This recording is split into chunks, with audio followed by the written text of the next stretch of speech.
Hello, listeners, and welcome to part 2 of our discussion of Volume 23. We had a lot to say, so this episode got split up. I do want to remind you to check us out on social media, not only because it's a lot of fun and we want to meet you, but also because we have a live stream coming up and we wouldn't want you to miss any of the announcements. The date is currently to be determined, but we expect it'll be sometime in the new year. Later in January. So stop by, give us a follow, and make sure you're in the loop because it's going to be a lot of fun. That being said, let's go ahead and get back into our discussion.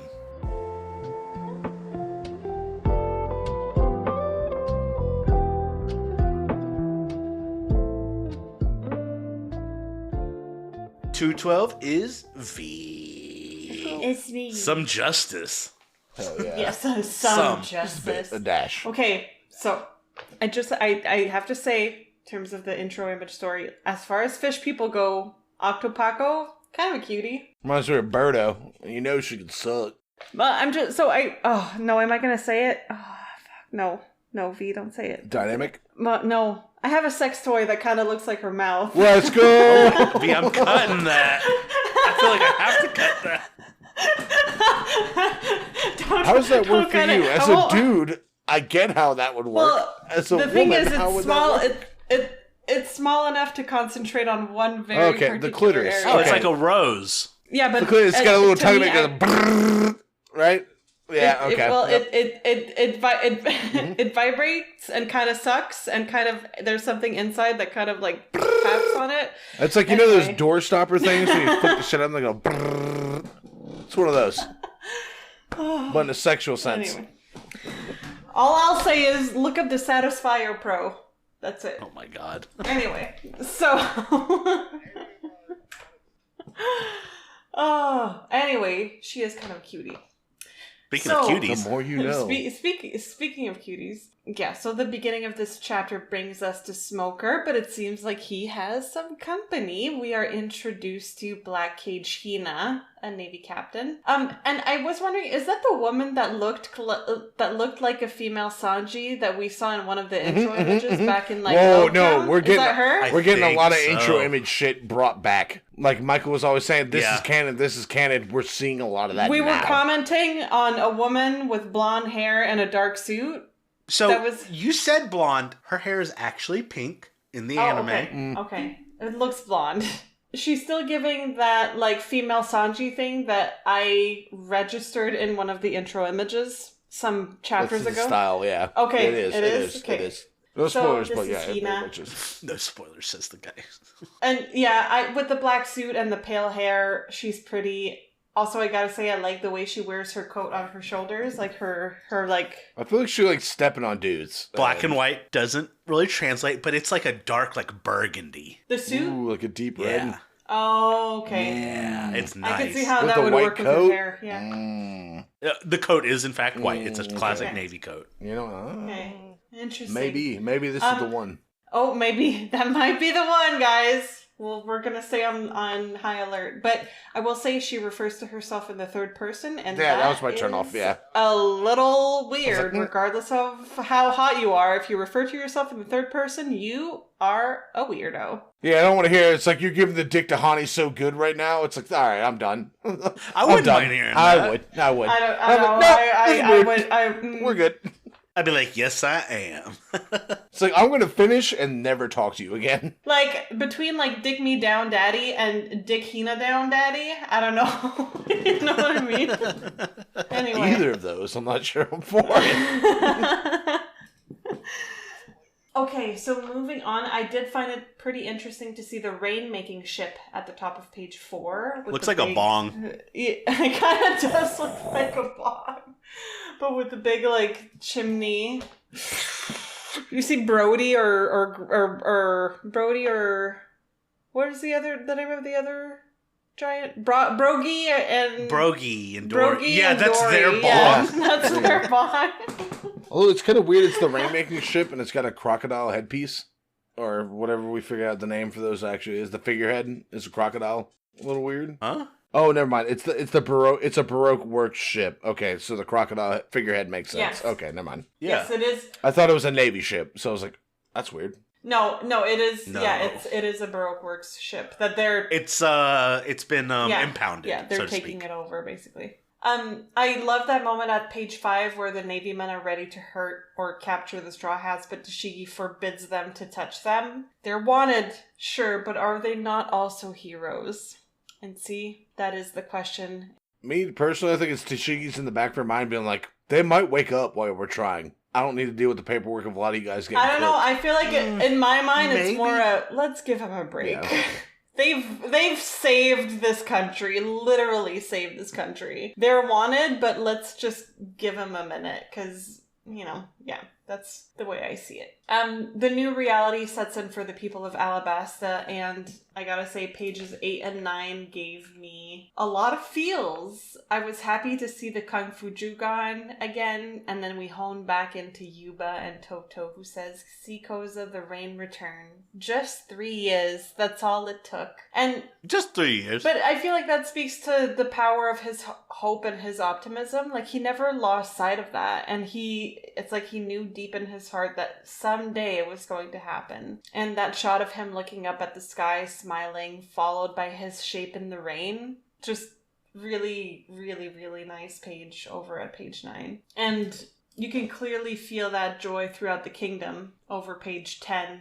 Everyone is kind of, rejoicing in the rain coming back and people being like, fuck yes! It's been a freaking long time. Mid-page 11, just quick question. What the fuck kind of sleeping positions are those? Usopp is basically on his head. Sanji is on the floor. I mean, I have sleep apnea. I ain't judging nobody. No, but at least you stay in bed, Dylan. They're so exhausted, they're doing backflips, I guess. There is a lot of snoring going on. I know page 12 was meant to be sweet, with Vivi telling Igaram that she doesn't want to sleep because she wants to keep watching the rain, but in my mind I was thinking maybe she can't sleep because they're all snoring so fucking loud. Again. Are you speaking sorry. from Again, personal I apologize. I'm experience? sorry. Sorry. Oh no, honey, it's okay. I'm so sorry. Dylan's like, ugh, I did this. You're not the first person that has kept me up with snoring. Let's just be clear. Well, I'm probably the first person that's like not keeping me up with snoring. It's more like I think he's gonna die.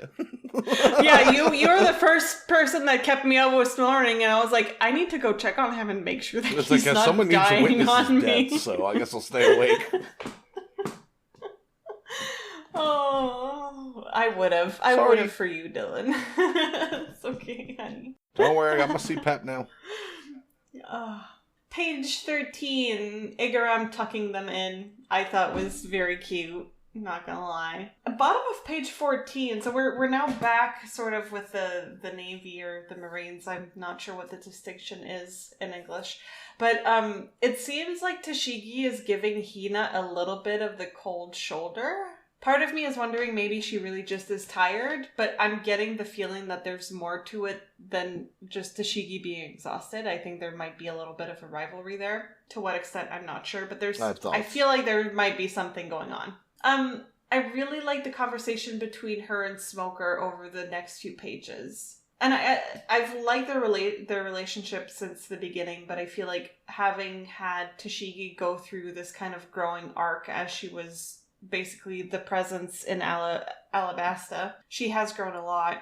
And that conversation to me is heartfelt and honest, but it's also a lot of tough love. And again, that's something that we see a lot in their relationship in general. I think Smoker sees that Tashigi still has a lot of learning to do, but that he is still proud of her. And I think that's important for her development as a character. I did want to give a quick shout out of her super expressive face at the top of page 17. Again, the tears streaming down her face and everything. Just very expressive. Oda does that well. And honestly, The last couple of pages of the chapter make me love Smoker even more. I know that he's certainly a bit of a troublemaker for the government and his employer, but I really appreciate how staunchly he stands for what he believes in. His sense of justice guides his every action. And it would be both unfair and dishonest for him to claim that he and Tashiki took down Crocodile, and he won't do it, even if he's being ordered to. And just that last panel of the chapter with the close-up on his face with the 2 cigars in his mouth, and he says, tell him to shove off. Like, fuck yeah, dude. Stick it to the man. And tell him to fuck off. Yeah. I felt it as him saying, tell him to fuck off. But he's like, fuck that. I know what I stand for. I'm the one that's here right now. I'm going to handle this the way I see fit. And I was like, I didn't do shit. Fuck yeah. No, he didn't do much. No, but he's still the one that's in charge. And he's like, I'm acknowledging the fact that I didn't do shit. It's all those straw hats. Exactly. And I'm not going to take that away from them. Like, and I love that. Yeah. I love that because someone that would be more corrupt would have taken that in stride. Yeah, if it's the mousy bastard, but yeah, I took care of Crocodile. Right. But yeah, I like Smoker a lot. I do too. I've loved him since the beginning, and this just consolidates that even more. And that's what I had for 212. Dylan? We get to see Octopuckle. She's a material girl. That's a great way to put it. It's one of those age-old questions. You see Berto, I'm like, damn. It's a big mouth. I get it. I like the opening panel of like, Smoker, where did this rain come from? You didn't use the dance powder, did you? And it's like, fuck off, give me some credit.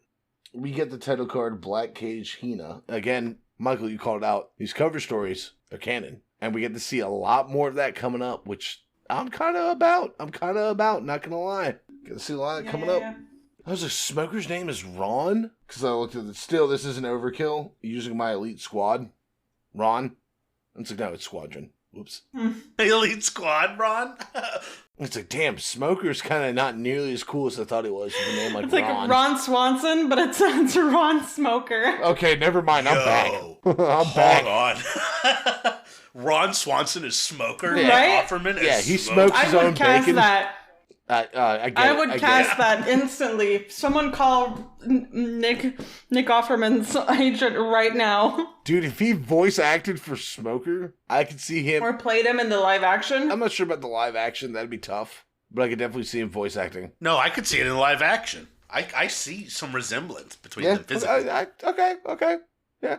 And then I like the familiarity between Hina and Smoker, where it's like they just flip a coin. It's like they notice each other. It's like, all right, we're never going to agree. We'll just flip a coin. Heads, you lose. Same old Smoker, stubborn as ever. Hina is so disappointed. Don't like that. Third person references. No. You know what? Go ahead and go buy. Just a little autistic. Go ahead and buy yourself a fedora. You've reached that point. And then we get to see Tashigi kind of like digging her heels and sticking to her own justice. But like, nope. You say that, but she says that's not her own justice, and well, no. It's not her own justice. It's her ideal of justice. Her ideal of justice is I can't capture people who have done so much to help and are unconscious. If they had, but she truly believes they deserve to be arrested. I think. And the thing is, I think if they had handled it and they weren't injured as heavily as they were, she would have arrested them on the spot. Yeah, she would have been like, all right, time to fight them. But it's like, hey, they did all this work. They saved this kingdom. They're helpless. They get a pass. Yep. Today. Yeah. I'm not going to stab an unconscious person. Yeah. God, if humanity did that, it'd be a lot better. And then we get to see a little bit of the uniting of Koza and Vivi. So, oh my God, are you going to die? And he's like, oh, he's the warrior ward, ain't you? You must going to be around forever. Anyways. And then we get to see the rejoicing of like everybody with the rain coming back. Super great. I love, like V mentioned, the Jugons. Orf. It's like, dude, if they stuck around, the Navy wouldn't have had a chance. I'm just saying. If the Navy tried to come around, fuck around, find out. They'd come up underneath the ships and just dismantle them at the fucking hull, right? I don't even think that. I think they would have swarmed the deck and just beat everybody to fucking within an inch of their life. They learned from Luffy. Luffy was the master of the dojo, which is a super waves in Myrtle Beach, which is what I've described it as before. They sell katanas, dude. And then again, like I love the panel, like all of page 9. Just 3 years, that's all it took. See, ran. Hell yeah. And it's funny just seeing like the odd poses of everybody just like complete exhaustion is taking over. They're all just out. 100% cold. And Igaram and fucking Vivi's moment. It's like, oh, I don't want to sleep. I just want to watch the rain. And the panel after that, where it's like both of them looking out the window with a smirk on their face. Hell yeah. Hell yeah. Hell yeah. And then we'll say, and also the thing is like, this seems like it'd be like a super tearful moment. Like, oh my god, Pell died. Ooh. But this is more like, it seems more like a celebration of his life. Yeah. It's like the only thing I regret is that I couldn't tell him thank you for his last act. But because of him, we've reached this. It's like, you know what? Fuck yeah. I get it. And I was talking about like how Pell with Vivi was more like the doting older brother. It's like, I care about you so much, like I'm gonna sneak you sweets when I shouldn't. That kind of vibe. Skipping over a couple pages for this, like 15, 16, 17. The general vibe of it is Smoker is like the older brother. He's not doting. He's like, I see your potential. Opposite of doting. It's like, I see your potential, and I'm going to push you to reach that potential. Which the biggest thing is, as she walks up, it's like, I fucked up. I let him go because I had no choice. I had to let him go. I'm going to go rest. And he's like, fool. A soldier doesn't cry over something like this. You got to get stronger. And all the Marines are like, dude, what the fuck? Like, damn, that's harsh as shit. But she grips her blade. She chokes back some tears. It's like, I will, slams the door. And the bottom left panel of 17 really, really invokes that vibe of what I was talking about, where it's like, it's the brother, he's like, he's pushing you because he knows you can do better, and he wants to see your fullest potential. And that smile, that smirk on his face, it's like, you're gonna go far, kid. And then immediately after that, he's also like, I wish all y'all weren't as much as a bunch of pussies. You should be as strong as she is. If that was the case, this would have never been a problem. I like that a lot too, where you get that moment of like constructive criticism, and then he turns around and praises her in front of everyone else. I thought, she's not there. Yeah, but I like that. I thought that was sweet. It's like, can you hear me? Anyway, she's cool as shit, dude. Like, y'all need to step it up. But then they call in from the higher ups. It was like, no, fuck that. I didn't beat Crocodile. It was the Straw Hats. I'm like, well, the world government doesn't want to let that truth come out. Cough America. It's like, no, fuck that. That's a very real, like, moment. Kind of like for it's Stuff, relatable. you know? I feel like every citizen of every country, that scenario is like, oh, there's a point in our history where I can point to and be like, gross, we did that. Right, and if you don't, that's a lack of self. If you reflection. don't, awesome, your government would be great, but at the same time, maybe you need to do a little more research. Mm-hmm. Honestly, because, and then, like, this thing, it's like, you accept the medals, like, fuck your medals. It's like, I have my fucking second in command crying over the fact that she had to, like, let people go because we couldn't deal with the issue. Fuck you. Go fuck yourself. Yeah. Yes. Slams the mic, slams the fucking transponder snail down. That's all I got. Smoker out of the Navy, besides, oh shit. Kobe.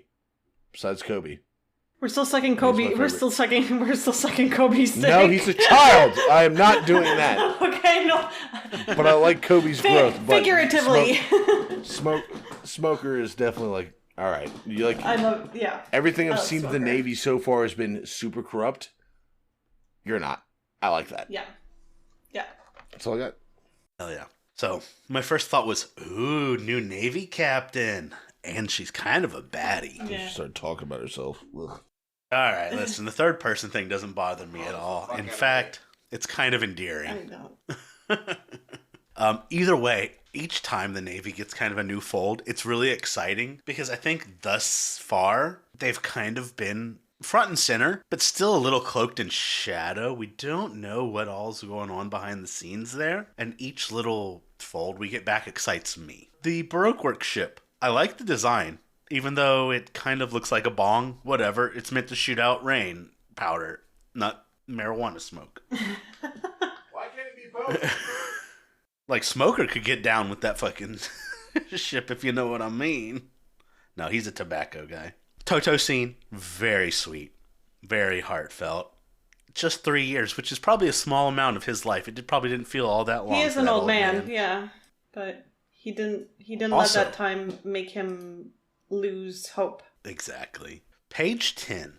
I'm going to read the little title card. It's like, natural rain fell on the land for many days. and the Desert Kingdom bloomed again. Listen, I'm no climate expert here, but I'm pretty sure that much rain in a naturally dry place, and after 3 years, I think it becomes a naturally dry place, can cause havoc. Oh, it would probably flood because the ground is probably like, how do I absorb all of this?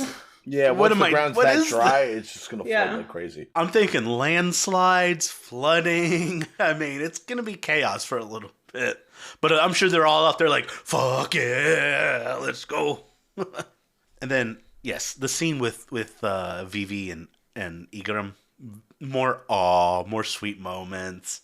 And then, yeah, it just wraps up with just an absolute gem of a scene here with Tashigi and Smoker kind of putting everything up, getting ready to head out. And one thing that stuck out to me, I brought it up with Dylan, and I wanted to bring it up with your comments too, V, because neither of you really touched on it a lot, but it felt powerful to me, was Tashigi saying no. It was such a small panel on page 15. He said, well, at least you followed your sense of justice, right? And she says, no, I didn't.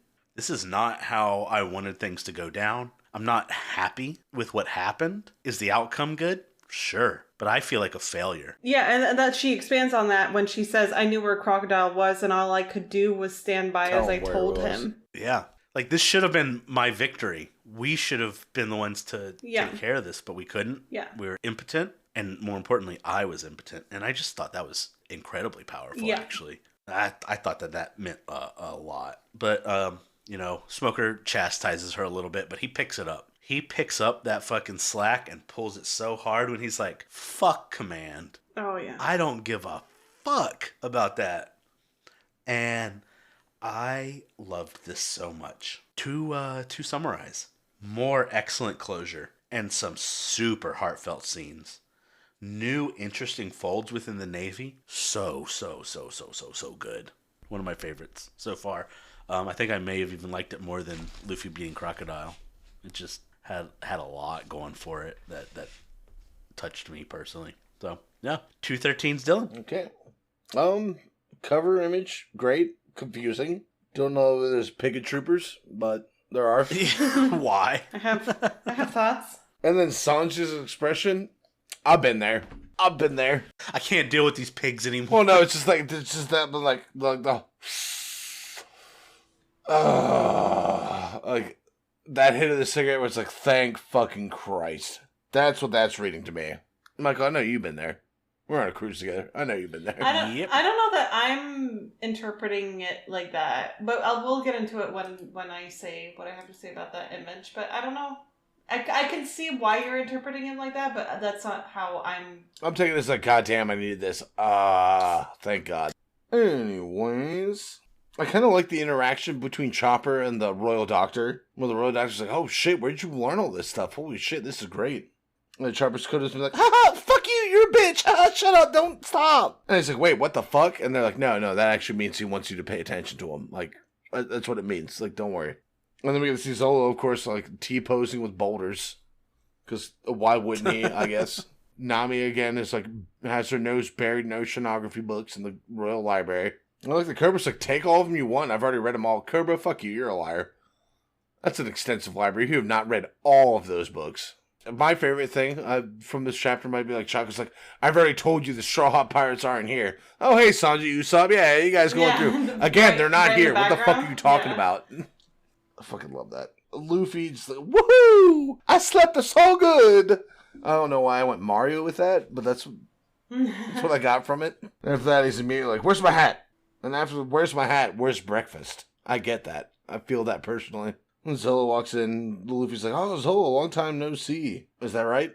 And Chopper's immediately like, hey, you son of a bitch, have you been training again? I told you! That really gives, what was her name? It's where he's like yelling at him for training. Well, what was her name? I can't remember the name of the female doctor. The doctor, not Hero Luck, but the doctor. Horea, yeah.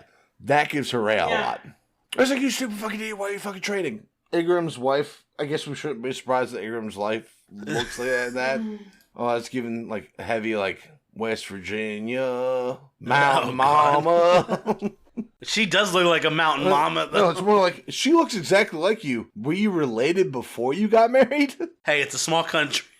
Doesn't make it better. And, like, to even drive in that point more so, Zolo, top left of 11, it's like, why are you dressed like that? You look like a woman, thinking it's Igaram.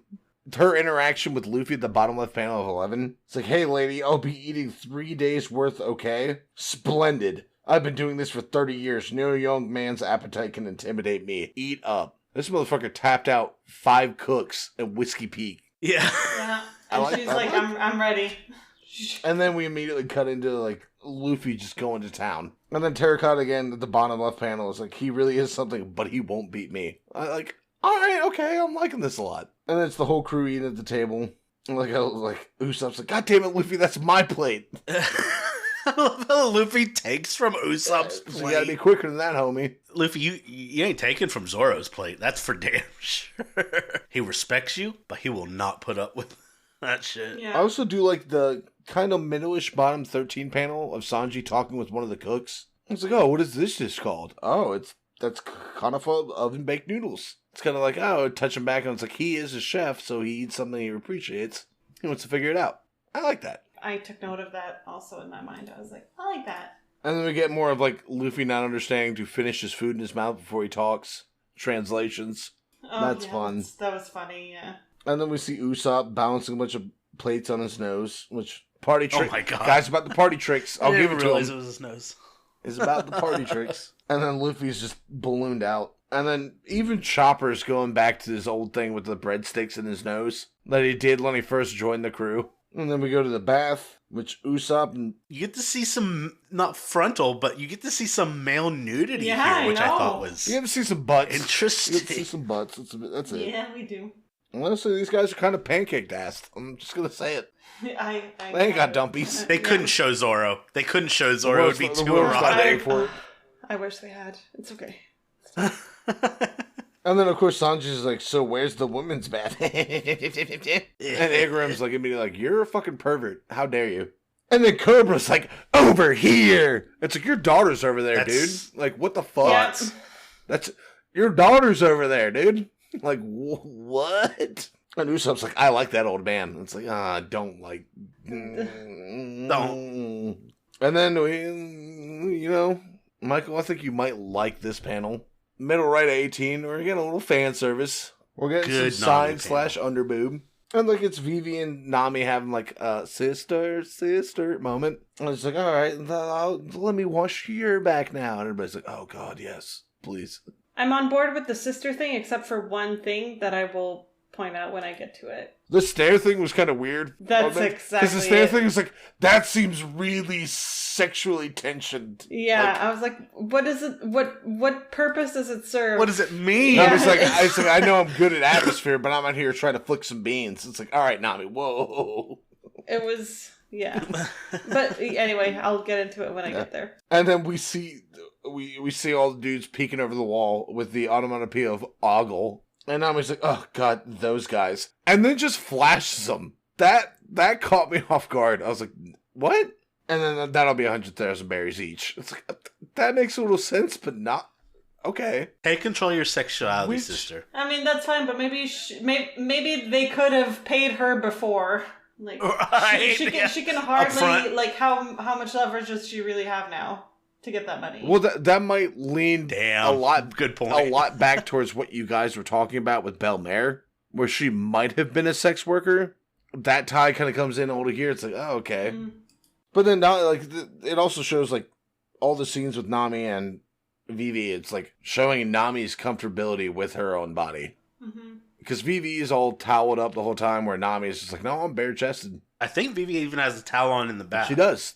That was the bottom of 19. But then she kind of explains the point. It's like, well, Luffy's awake, so time for us to leave. You get the classic scene of, like, hey, Lord of the Rings reference. Here we go, baby. Aragorn bowing to the kneeling to the hobbits. That's So in you my don't notes. kneel to me. That's in my notes. I kneel to you. You saved us. That's And he in my notes. bows. What movie was that The in? Return of the King. Return of the King. You bow to no one. She's like, no, friends, stand at your feet. I should kneel to you. It's kind of that whole I vibe. remember that was a powerful scene. Yeah. And then Aragorn's like, you should never bow to anybody else. He's like, well, I'm not a king when I'm disrobed. That wasn't necessary. My cock is out, bro. If anything, I feel like that kind of took away from the moment. Okay. Because the fact that you're coming out of like, oh, I'm not a king, I'm naked. No, the power of this is you are the king of this kingdom, and you're still bowing down to these people because of all they've done for your kingdom. And the fact that you're like, oh, I'm naked, so I'm not a king, really takes away from it. I didn't like that direction. That direction took a lot of the wind out of the sails from me. It's like, that's a cheap cop-out. No, the power behind it is that you're the king, and you're choosing to bow down. Like, if Aragorn was like, in the Hobbit scenes, Aragorn's like, oh, stand up, friends, and then fucking whipped his cock out and then kneeled to him. And it was like, oh, I'm not a king, I'm naked. So I still think it lands personally. I feel like that's that's not the emphasis I took. That's not what I got from. I understand what you're saying, but I got something different from it. But I get it. I don't like the line. I like to say this not as a king, but as a father and a citizen of this land. That still has a little weight to it. But being like, not as a king, I don't know. That took a little away from it. Took a bit away from it, but like, Luffy grinning ear to ear from the bottom of my heart, thank you, hee. Like, those are good panels. I didn't like the whole like, oh, I'm naked, I'm not a king. Feels like a cop-out. Anyways, we come back to the crew, being like, alright, yep, we're gonna leave. Like, and of course Luffy's like, well, how about, let's have dinner first, and then we'll head out. One more meal. Yeah, let's have dinner and we'll leave in the morning. And then we get to see the updated bounties. Mm-hmm. Zolo is now a 60 million berried... Zoro's a wanted fucking man. 60 million berries, and Luffy's 100 million berries. Which again, Arlong was 30. Yep. And before this, Arlong was like the creme de la creme of the bad guys. And it's pretty much like them, it ends with them scrambling, trying to warn the Straw Hats. It's like, hey, no, you guys are cooked, they're after you. Like, get out now. But that's all I have. 213. I have a lot of notes for this one. I apologize. I really like the intro image here. I love how it showcases so many of the things that I have come to love about One Piece. We're getting what could be a perfectly normal slice of life moment with the Straw Hats enjoying a rooftop meal, but it's made surreal by flying pigs. Porco Rosso comes in and starts fucking shit up. Yeah, Porco Rosso, great reference. And I actually love that fucking movie. That might have been one of my favorites. It's a good one.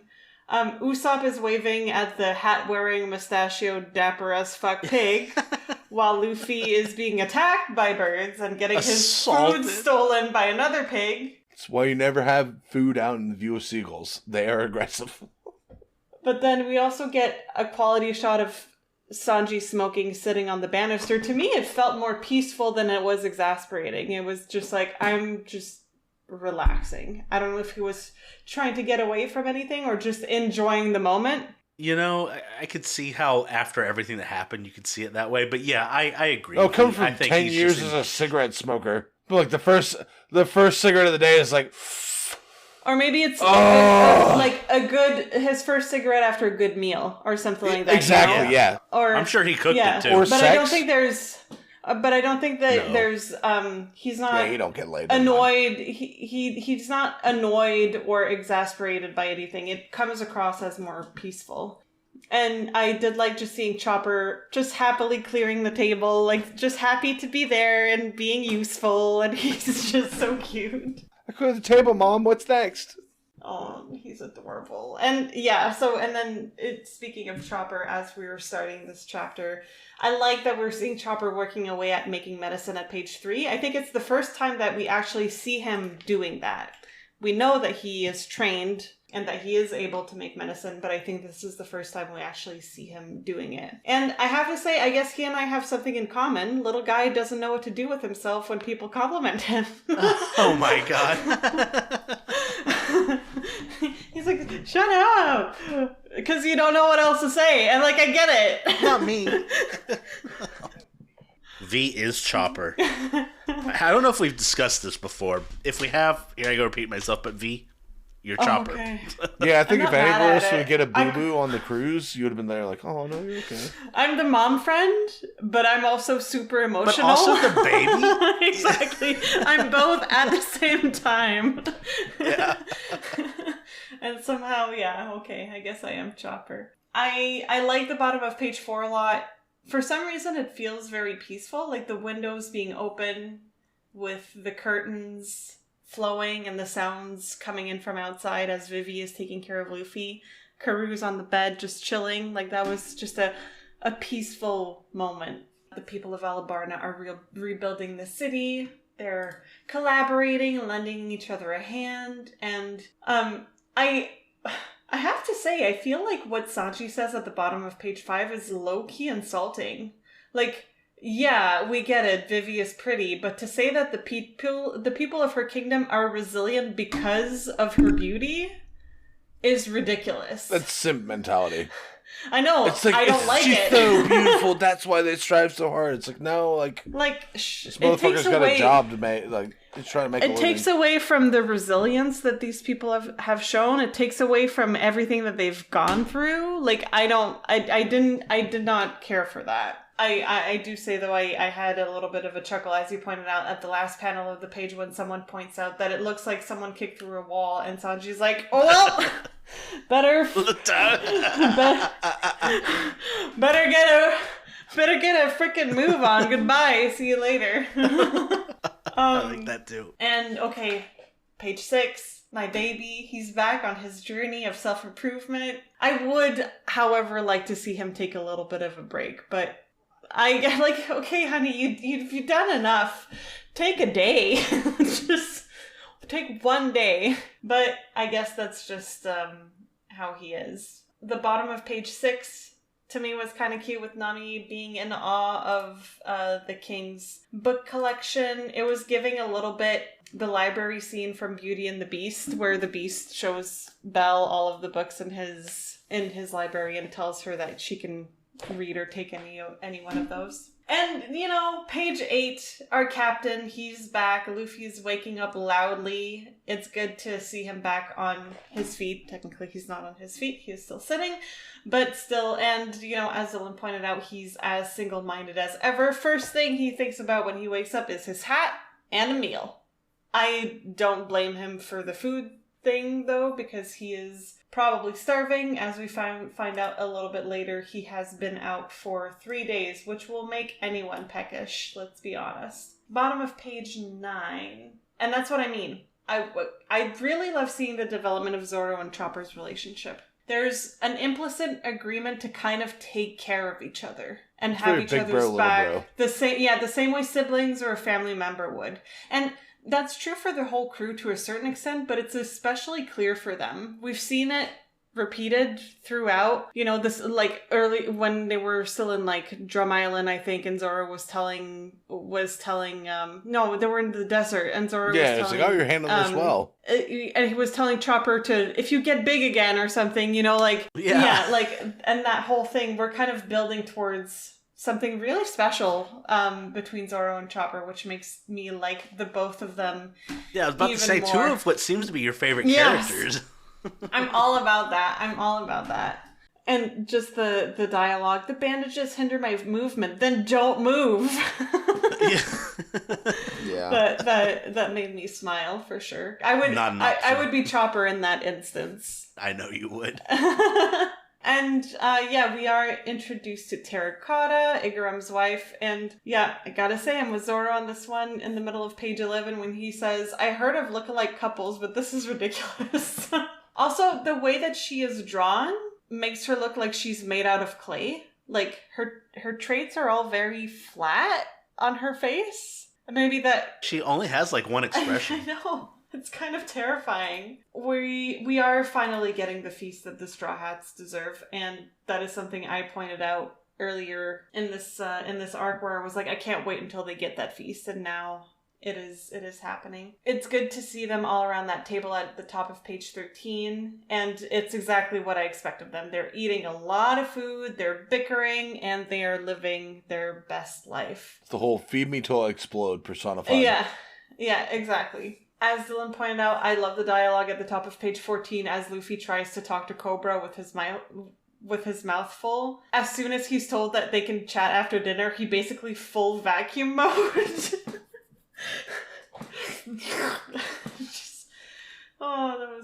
That was funny. And over pages 14 and 15, we see exactly the kind of effect the Straw Hats have on people. Everyone starts laughing, despite their first impressions. Yeah, even the guards who have been like... Exactly. That's exactly. They're silly, they're boisterous, and throughout all of that, they bring so much positivity along with them that you can't help but smile when they're around. So, That is the power of the Straw Hats for sure. It kind of gives the vibe of like, this is a breath of fresh air. Like, our kingdom needed this. Yeah, Maybe we've been a little too Yeah. stuffy. Yeah. Readers needed this. Oh, yeah. Yeah, also, like, A lot of heavy shit. we've been dealing with a lot of drama, and now it's nice to be like, hey, let's have a lighthearted, fun moment. We were overdue for one of those. All right, Oda, hear me out. Make One Piece. It's just a slice of life anime. Like, That's manga. that's it. Let me see that. I want to see how that happens. There could be a spinoff. Solo could be the leader of the volleyball team. The bath scene over pages 16 and 17 is great. I have to say the baths themselves look so lush and grandiose. Meanwhile, you see Luffy and Usopp standing in front of them, legs spread, showing off their tiny little butts before they make a run for the water and, of course, end up slipping. So the lifeguards say, don't run. Exactly. As a lifeguard, don't do it. Don't It's do slippery. it. And the middle panel of page 17 where we see Zoro washing and brushing Chopper, to me, I missed again, that. it demonstrates what I was saying earlier about how close they've gotten. Like, and I think, like I said earlier, it feels implicit to me. Like, neither of them needs to ask for the other to be there for them. They just are, naturally. They're just drawn to helping each other out. And I don't know, I thought that was really sweet in that moment to see Zoro just scrubbing the back of Chopper's little head. And I was like, oh, that's cute. I also looked over that, but yeah, that is example 2 of your point. That's an interesting thought, because now it's like, I've seen Usopp and Chopper team up. Dear God, what could Zolo and Chopper do in a team-up fight? You have the Goku of One Piece, where it's like, doesn't matter the odds you put in front of him, he's going to overcome them. And then like, hey, I can find weaknesses. Yeah, we might get there. We might get there. But in the meantime, I feel like their friendship certainly is blooming, and I'm liking what I'm seeing. I think it's also just a good, like, you know how last episode, the lost episode. Was it the last episode or the one before where I was talking about the friendship between Vivi and Nami? I think it was the one before Last that. episode. Okay, I can't remember. Oh, no. It got published. I Yeah, remember. it was the one before. Yeah. I think we're seeing something similar. Well, I mean, I know that Chopper's like a man deer, but it's still, to me, a good example of a healthy relationship between two men, like a healthy friendship between two men. So anyway, I like that, and I'm looking forward to seeing kind of that develop, and you know how that might translate into how they're going to be allies when they fight and stuff like that. So again, as I pointed out when Dylan was talking about it, I'm not exactly sure what Nami's look at Vivi should be interpreted as at the bottom of page 18. My first thought was, wait a minute, is she into women? And to be honest, we haven't really had much indication of Nami's sexual orientation. But that bottom of that page had me wondering. And yeah, I don't know. One way or another. Listen, why not? I'm up for it. Of course, the men, notably, minus Zoro, are oogling at the girls. I am noting that Chopper is hiding the wrong way again. He's hiding on the side of the banister. I missed that. That's great. I would have talked so much shit if I noticed that. I know. I'm glad you didn't. Now I get to mention it in it's endearing and cute sort of way. Also, I choose to imagine that the king was just looking at Nami. That's what I'm choosing to believe. I believe it. Okay. And then, yes, Dylan, we get I'm just going to read my notes verbatim so you know that I didn't steal that from you. I said, pretty powerful to see the king bow to the Straw Hats at the bottom of page 20. It's giving the you bow to no one scene at the end of Lord of the Rings Return of the King. I understand what you were saying about the whole nakedness thing. I think to me it's more about not hiding behind the mask of titles and being vulnerable as a human being rather than as a figure that could be taken as authority. He's not there for that. Right now he is there as a man and a citizen. You know, that's what he says. I'd like to say not as a king, but as a father and citizen from the bottom of my heart. Thank you. Like, I get that, but at the same time, like, who gives, like, yeah, I'm the king. Who gives a shit? But I think that's what he is saying. Yeah, that's what I got. Yeah, I understand the whole being disrobed thing being a little That kind of took a little away from me.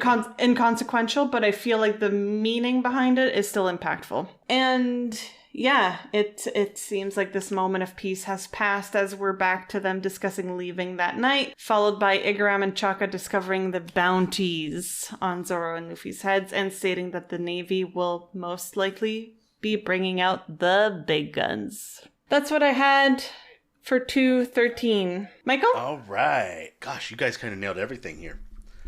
I loved seeing Chopper get kind of a moment to be a doctor here. I thought that was good. Igaram's place at this point, just, again, I'm kind of repeating myself, but I feel like this kind of doubles down on the idea that I had that Igaram has just come kind of as a goodbye facilitator. I'm glad he's here. Overall, I don't know that anyone else could serve this same role as a goodbye facilitator. But I don't know it's a role that needed to be filled. I don't know that he's adding a ton here. I'm glad that Vivi has someone that she is close to and can confide in and can be herself with. But yeah, the dinner shenanigans were super fun. Cute as hell. Loved it. Super, super good scene. And the bath scene was a little weird with Cobra getting involved. Again, I will choose to imagine that This is all a choice that we are making. True, but the fact that it's like, my daughter's over there naked. She's only 16. Let's go check it out. Yeah, I would just shut the whole thing down. Yeah. Personally. But Nami and Vivi's scene was good. I liked that. I thought that was sweet. I didn't think much about the stare, but now I'm starting to think about it. Well, I just feel like he wouldn't have put it there if it didn't mean something, but what does that mean? I'm not sure. It was given so much air to breathe where I was like, okay. Yeah. And then, finally, new bounties. Zoro has a bounty. He's that fucking guy, officially now. Surprising it took that long, to be honest. Well, I get it. Well, after Axe had Morgan, you figured it would have had one. Because it actively... I mean, it took Luffy a while, even, all things considered. But, overall, this was a sweet beginning. I don't know if it was even really a beginning. I guess it was a beginning of the goodbyes to Alabasta. I loved this. The bath scene was a little weird, but I don't think it took anything away from the fun and wholesomeness of this chapter overall. Yeah. Another great end to what we have come to enjoy here. 214's V. 214, strategy to escape the Sand Kingdom. So we pick up this chapter where we left off the previous one with Igaram running to warn the Straw Hats, and we find out that they have left. At first I was thinking that, Vivi decided to stay, it's official, but we do learn a little later that that's not quite the case. Regardless, I did like her saying they've gone to sea because that's where pirates belong at the bottom of page 3. I thought that was sweet. I was smiling really big at page 4, where we see Django and Full Body again. As per their saga in the intro image story, they've teamed up, and they're now both third mates in the Navy, and clearly they are still dancing. Love that. Yeah. I love the shit out of that. That was a good callback. It's like, oh shit, they're there. Also, it seems like they're simps for Lady Hina, as pictured on page 6 when they show up with bouquets. Page 7, we see the squadron is once again providing transport for the Straw Hats. I'm gonna miss those guys. I want to miss the fuck out of them. Yeah, they were. I liked them. Yeah. I thought it was funny, but also very typical for Luffy to assume that Nami is upset because she's hungry. And then he offers her a piece of meat, but just one. Yeah. It's like, you can have a bite. I know you're upset. I know you're upset, so you can taste this, but fuck off.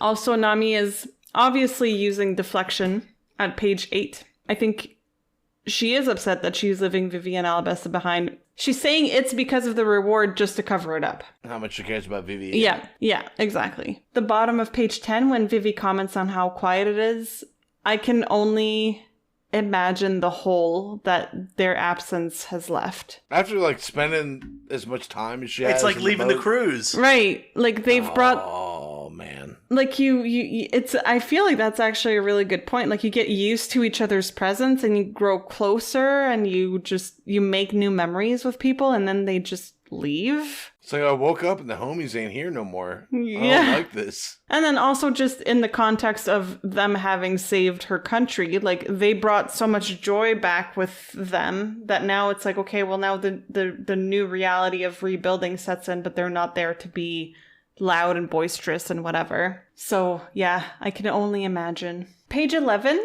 marks the beginning of a flashback in which we find out that Mr. Tu, or rather Bon Clay, took the merry-go. We find out a bit later that he did actually do them a favor in moving the ship, but from the get-go, I had a feeling that I had a feeling that it wasn't done out of malice. Like even just in their interaction over the telesnail, I think it's because of the way that his fight with Sanji ended with the whole friendship thing, the dubious friendship. I was like, I don't think he's being a mean guy right now. There might be like a secondary motive to it, but I don't think that it was doing that just to be a pain in their ass, which ends up being the truth. In that same flashback, we also learned that they're giving Vivi 12 hours to think about whether or not she's going to meet them at the East Port and join them. And despite what she says at page 15 as she reflects on that, I still think it was proven, but at the time I was still thinking that she would stay in Alabasta. Yeah. The Straw Hats meet up with Bon Clay at the merry-go, and I have to say, I'm not mad that we're seeing him again. He's a very entertaining character. Yeah, I know that he's flamboyant and he's exaggerated and he's gaudy, but I kind of like him. I kind of like him. Freak, but yeah, I get it. And I cannot help but love the way that he says "do" instead of "do." Like, that's always going to make me smile. I like it. That's okay. You're allowed. But it's my language, so I like it. And also visually, I think you can tell that Oda has fun drawing him.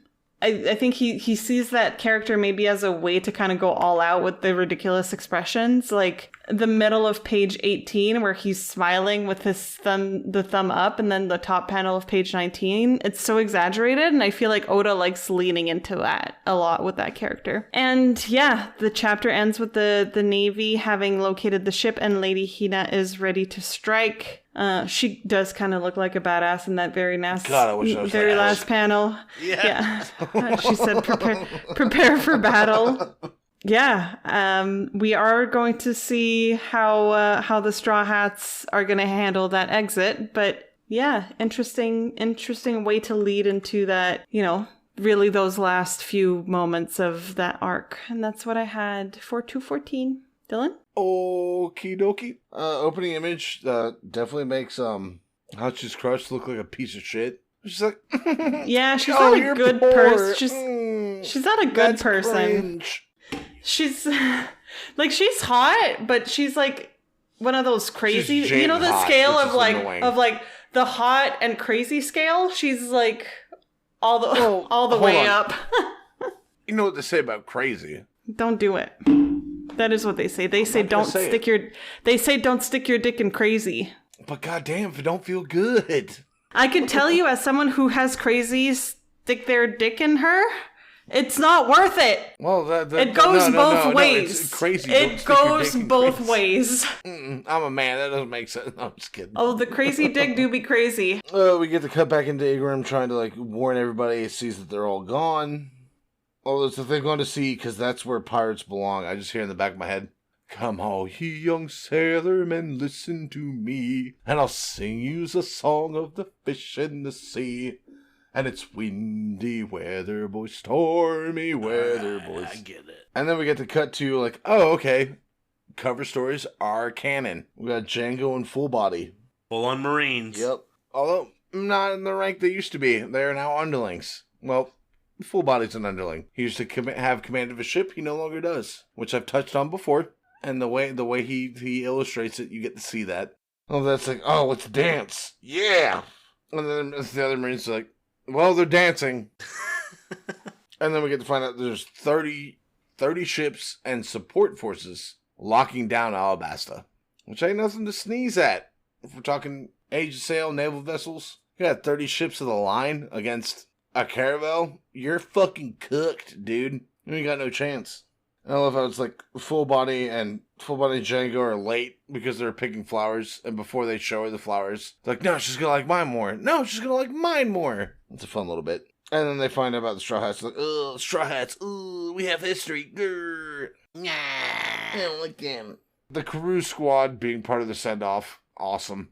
I love it. loves it. And like V was mentioning on like 10, where it's like they're sleeping in the quarters that all the Straw Hats were in, and it's just her and Karoo. It's just eerily silent, besides the odd quack.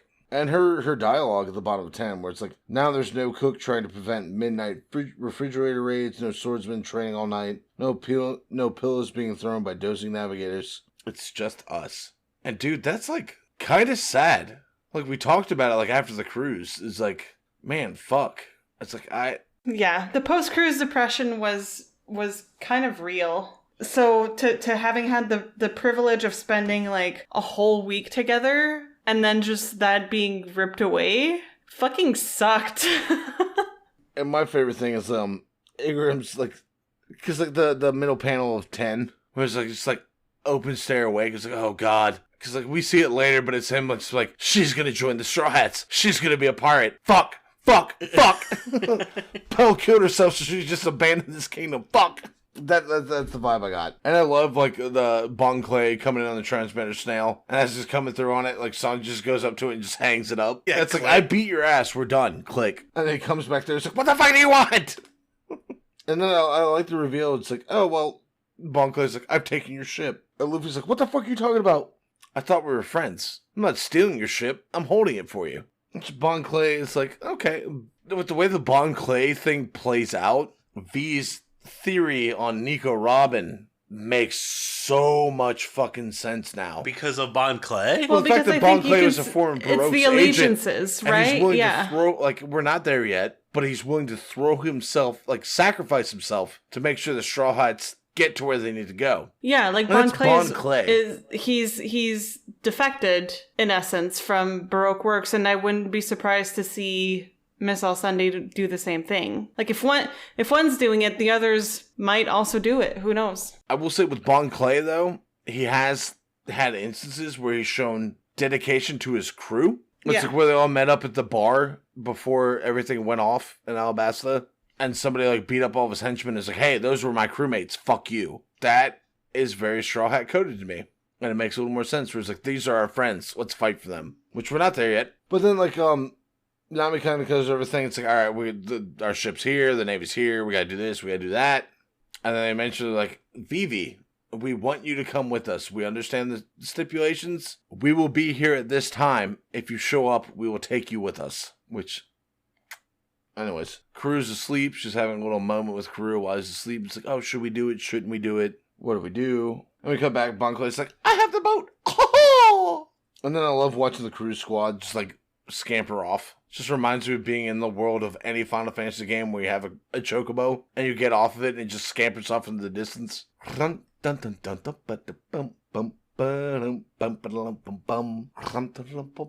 Sorry. But then, like he's on the ship, and they're all like, oh, why the fuck you here? Why the fuck you here? It's like, hold on. If I wasn't here, the Navy would have seized your ship. And they're like, all right, then why did you help us? It's like, I've already told you. We're friends. Swing! And I love the panel right underneath that in 18. Then you really are our friend. This ain't no joke. This ain't no joke. And of course, it's, again, like it was before, when they first met him. It's Luffy, Usopp, and Chopper like, yeah! Yeah. Where Sanji and Zoro are like, this guy's a fucking doofus. But then, like, Bon Clay's like, all right, well, let's join forces. Like, we're friends. It's like, our best way to get out is working together. Let's go. And then Nina, biting on the edge of her cloak, prepare for battle. God, I want to be that cloak. Anyways, Michael! All right, I was more interested in what you guys had to say on this particular chapter than really having anything significant to add, because I was curious what you guys would pick out and what you guys would kind of move over. My first thoughts were, oh, look, friends we had left behind. Well, I don't know if Full Body was really a friend, but clearly we thought something of Django. Yes. So listen, so long as we don't see his actual eyeballs again. Fair.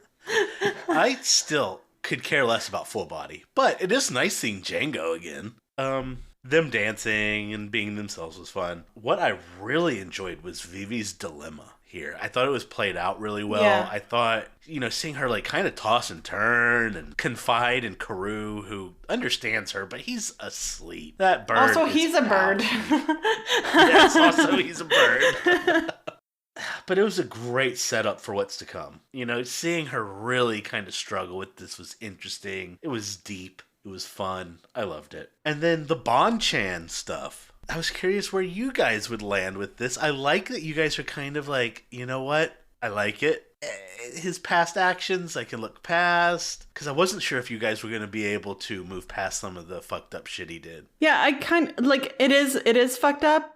Like in retrospect, if you think about everything he's done, it is fucked up. But just the fact that the fight ended in like a dubious friendship was like, well, that kind of laid the. He's not pure evil, but He's misguided. he is willing to. He's willing to follow orders. And you know what? I can't help but wonder if Crocodile didn't play the friendship card with him in the past. You know? Maybe he's willing to go to those lengths for someone who is willing to accept him for who he is. And he saw something more. Again, that's me kind of headcanoning this, but yeah. I mean, I thought this volume was getting us to the real good stuff, which I think is in the next 2 chapters. But I think it did it really well. I thought it was fun. I thought it was exciting, and it's really building up to something more special. And that's really what I had for 214. Not a lot. That was like maybe my second least noted chapter. 215's Dylan. This is one of my most noted chapters. All right. Intro is Hachi, and the rest of them showing up after she laughed at the pores, and they're like, oh my god, they're so poor. And I love that opening panel. Yes. Hey, Graham, I'm going to become a pirate queen. Yeah, that was funny. And I'm like, ah! Princess Vivi, it's just getting fitted. It's like every time a dad dreams of his daughter getting married to some douchebag. Yeah. He has a motorcycle. No! And Terracotta gets a good moment. She's kind of reassuring Vivi the whole time. It's like, it doesn't matter what the fuck you say. You're here for the people. That's all they care about. And then we cut back to, like, dude, the actions, like, that. I want to say this is, like, one of the first, like, naval combat scenes we've really seen. Yep. And I noted that a lot. And the that's whole a good day, point. it's like where you're not using cannonballs, you're using iron rods. Because that's the thing. It's cool. Mm-hmm. It's cool. I feel like the closest we've gotten to that is maybe the Bratier, but even then. Yeah, not even as much. What's the thing? It's like, if it's these, like, let's call them tungsten rods, because modern military, there are satellites that can drop tungsten rods from space and decimate, like, 15 to 20 fucking city blocks. But the idea is, like, if it's hitting you above the waterline, it doesn't matter. It's still a steel rod that weighs, like, 300 pounds. You're going to list. So enough of them in the right spot, it's going to make you list to the point where water's going to start getting taken on. That's not good. I get the reason they're doing it. Like, the weapon makes sense, and it's... It's thought out, yeah. I think I'm pretty sure I had in my notes something about asking Dylan about that, so we'll get to it. I got you, fam. And I love, like, top of 7, like, the realization of all the people. It's like, oh shit, we're in dire straits. This isn't good. We get to see Chopper popping up above deck in his human form. He's like, do something. Like, they're fucking putting holes in us faster than I can patch them. Like, reminds me of Sea of Thieves. Yeah, exactly. I was about to say that. It reminds me of playing Sea of Thieves. Like, for Christ's sake, please get us out of here. Boarding up as fast as I Why am I the can. ship carpenter? Fuck. Playing Sea of Thieves together. There's a live stream that might be a little fun. No, fits the theme. Oh, Fits the theme. I would pick up Sea of Thieves and I- play have you with ever you played guys. it before, Dylan? I've never played, but I have seen people play it. Oh, you would like it. I think you would enjoy it. You can cook and fish. 2 of my favorite things. There you go. That's all I did when I played. And also, I'm going to get hammered as shit and sing shit shanties. Anyways. Yeah. And then we Sounds get about right. top of 8. We get to see him. You said first. Top 8, we get to see, like, we start to get a little bit of, like, the more, like, bird eye view of, like, oh shit. Yeah. They're surrounded by 8 the ships. formation. Yeah. You're cooked. So it's the Marigot and Bon Clay's ship in the middle, and then the Navy around them. Yeah. Because I think at first I didn't register that Bon Clay had taken the Marigot and his own ship. I thought he had only taken the Marigot. Right. But yeah, okay. It's like he came with his ship and then, like, took some of his crew to capture the Marigot. Yeah. But then, like, there's a lot of, again, I will admit, love seeing Full Body and Django as Marines, because seeing this lets me know Garp, Helmeppo is coming. and Kobe. Yeah. And Yeah, Kobe and Helmeppo are starting to be... They're starting to be, like, kind of, like, put up on that platform where, like, no, Garp is training them to be, like, elite. As soon as I see Kobe back in like the main story, I'm ripping my shirt off my chest. Oh, hell yeah. Off camera. I was gonna say, are we gonna live stream that? It might help the viewership a lot. We're gonna get a sudden uptick in followers. Titties will get you somewhere. Not mine. I've tried More before. than They're you like, think. no, put your clothes back on. And I was like, all right. I will give you money to put those back on. I will say, Michael likes to show his titties once in a while. No, don't do it. Don't. I think they have very nice nipples. We're saying that I mean, they're nice and they're pink. proportional. I would give them Yeah. I would give him a little pinch. And then like there's all this going on. They're all dealing with like, oh shit. Like Bon Clay's like, oh, it's Hina. Like she's so badass. And then Hina, like, I'll admit, like middle of 10. Hina's like, she's smoking a cigarette. She's so Sanji coded. She's so Sanji coded. Not a fucking simp. I cannot get past the speaking, like referring to herself in third person. That'll throw me off. bothers But me. hey, I was past that as soon as I saw her. if I go to Japan and a woman comes up smoking a cigarette, cracking her knuckles, like, I'm gonna kick the shit out of you. Like, please. Okay. Anyways, even Banco's like, fuck, we're in a bad situation. We need like, our best bet is to go this way. And Luffy's like, no, we need to go that way because we're trying to pick up a friend. And the bottom of fucking 11, Bon Clay's face like, oh, it's for a friend. And then we get to see Vivi in her regalia, which 13. I'm gonna go ahead and say it. Being a broken record, that's kind of Zelda coded. It is a little Zelda It coded. gives you Princess Zelda vibes. A little bit. Yeah. Like maybe like Ocarina of Time Zelda. Yeah. Or like she's Maybe reminding me of, Twilight Princess is a good comparison because Twilight Princess she is a good fought comparison. for a kingdom. Yeah. But her outfit itself reminds me a little bit of Skyward Sword Zelda. Like it's not it's Yeah, it's where she's regal. kind of like in the It's ragged regal, but it's still exactly I do want to say, I Googled Zelda outfits, and it was all Link on Google Images. Oh, so no. I had to specify Princess Oh Zelda. no, I would have puked. I would have puked.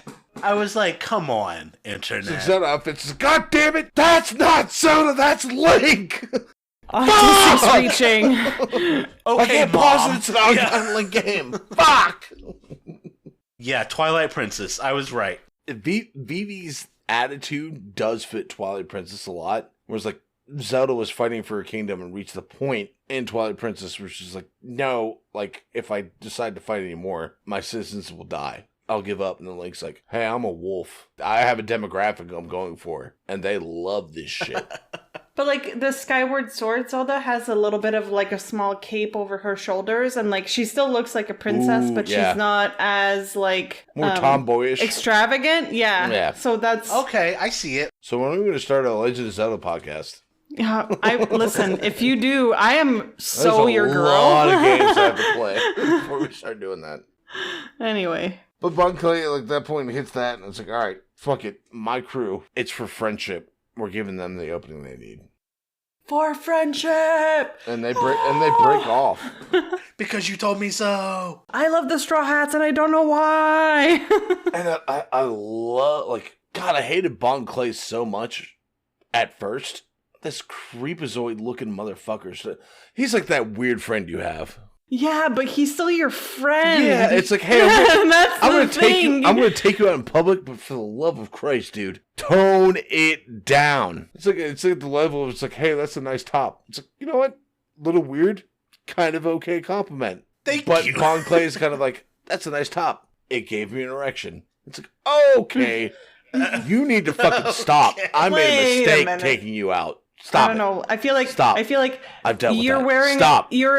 I feel like you're wearing a nice top. It gave me an erection. Is giving more Sanji than it is Bon Clay. Oh, yeah.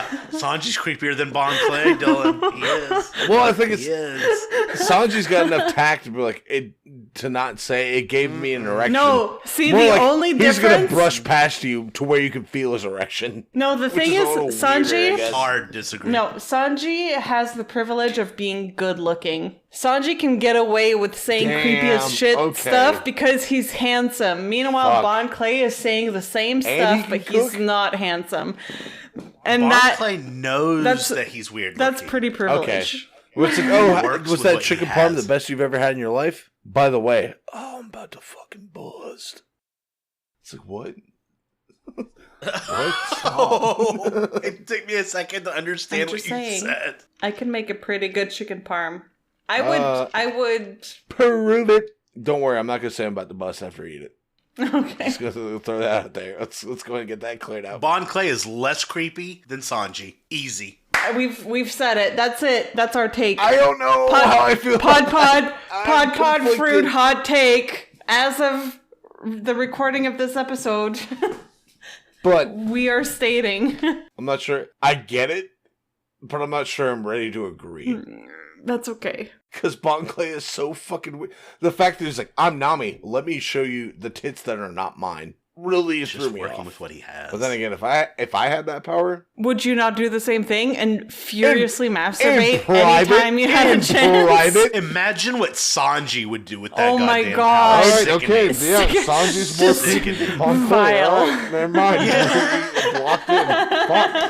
Fuck, Sanji, I want to like you, please.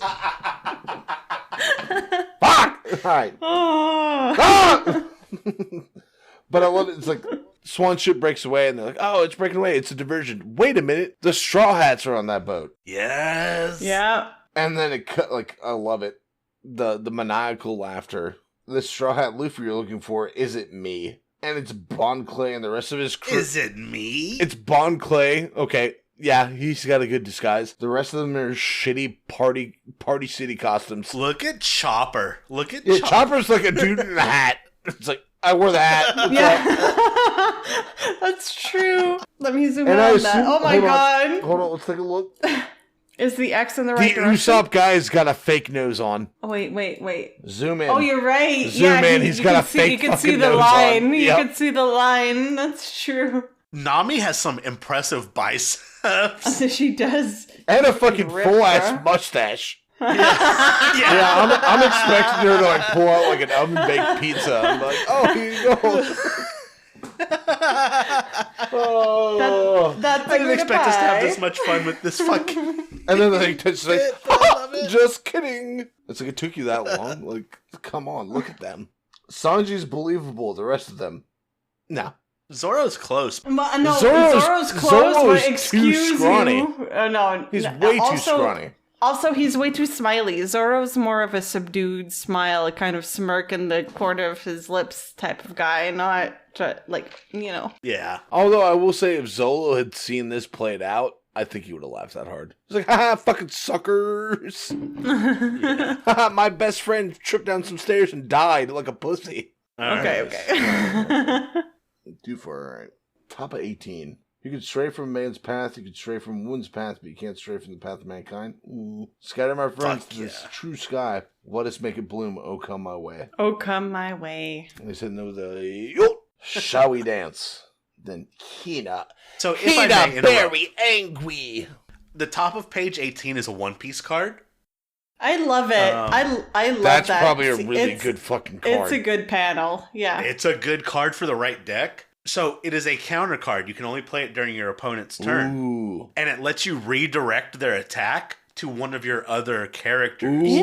Interesting. So there are characters that if you KO them, it gives you a benefit. So you can force your opponent into like some fuck Oh, shit. so it's pretty much Yeah, like, it's awesome. hey, I have Usopp. He's meant to die. Attack Usopp. Yeah, yeah, exactly. Okay.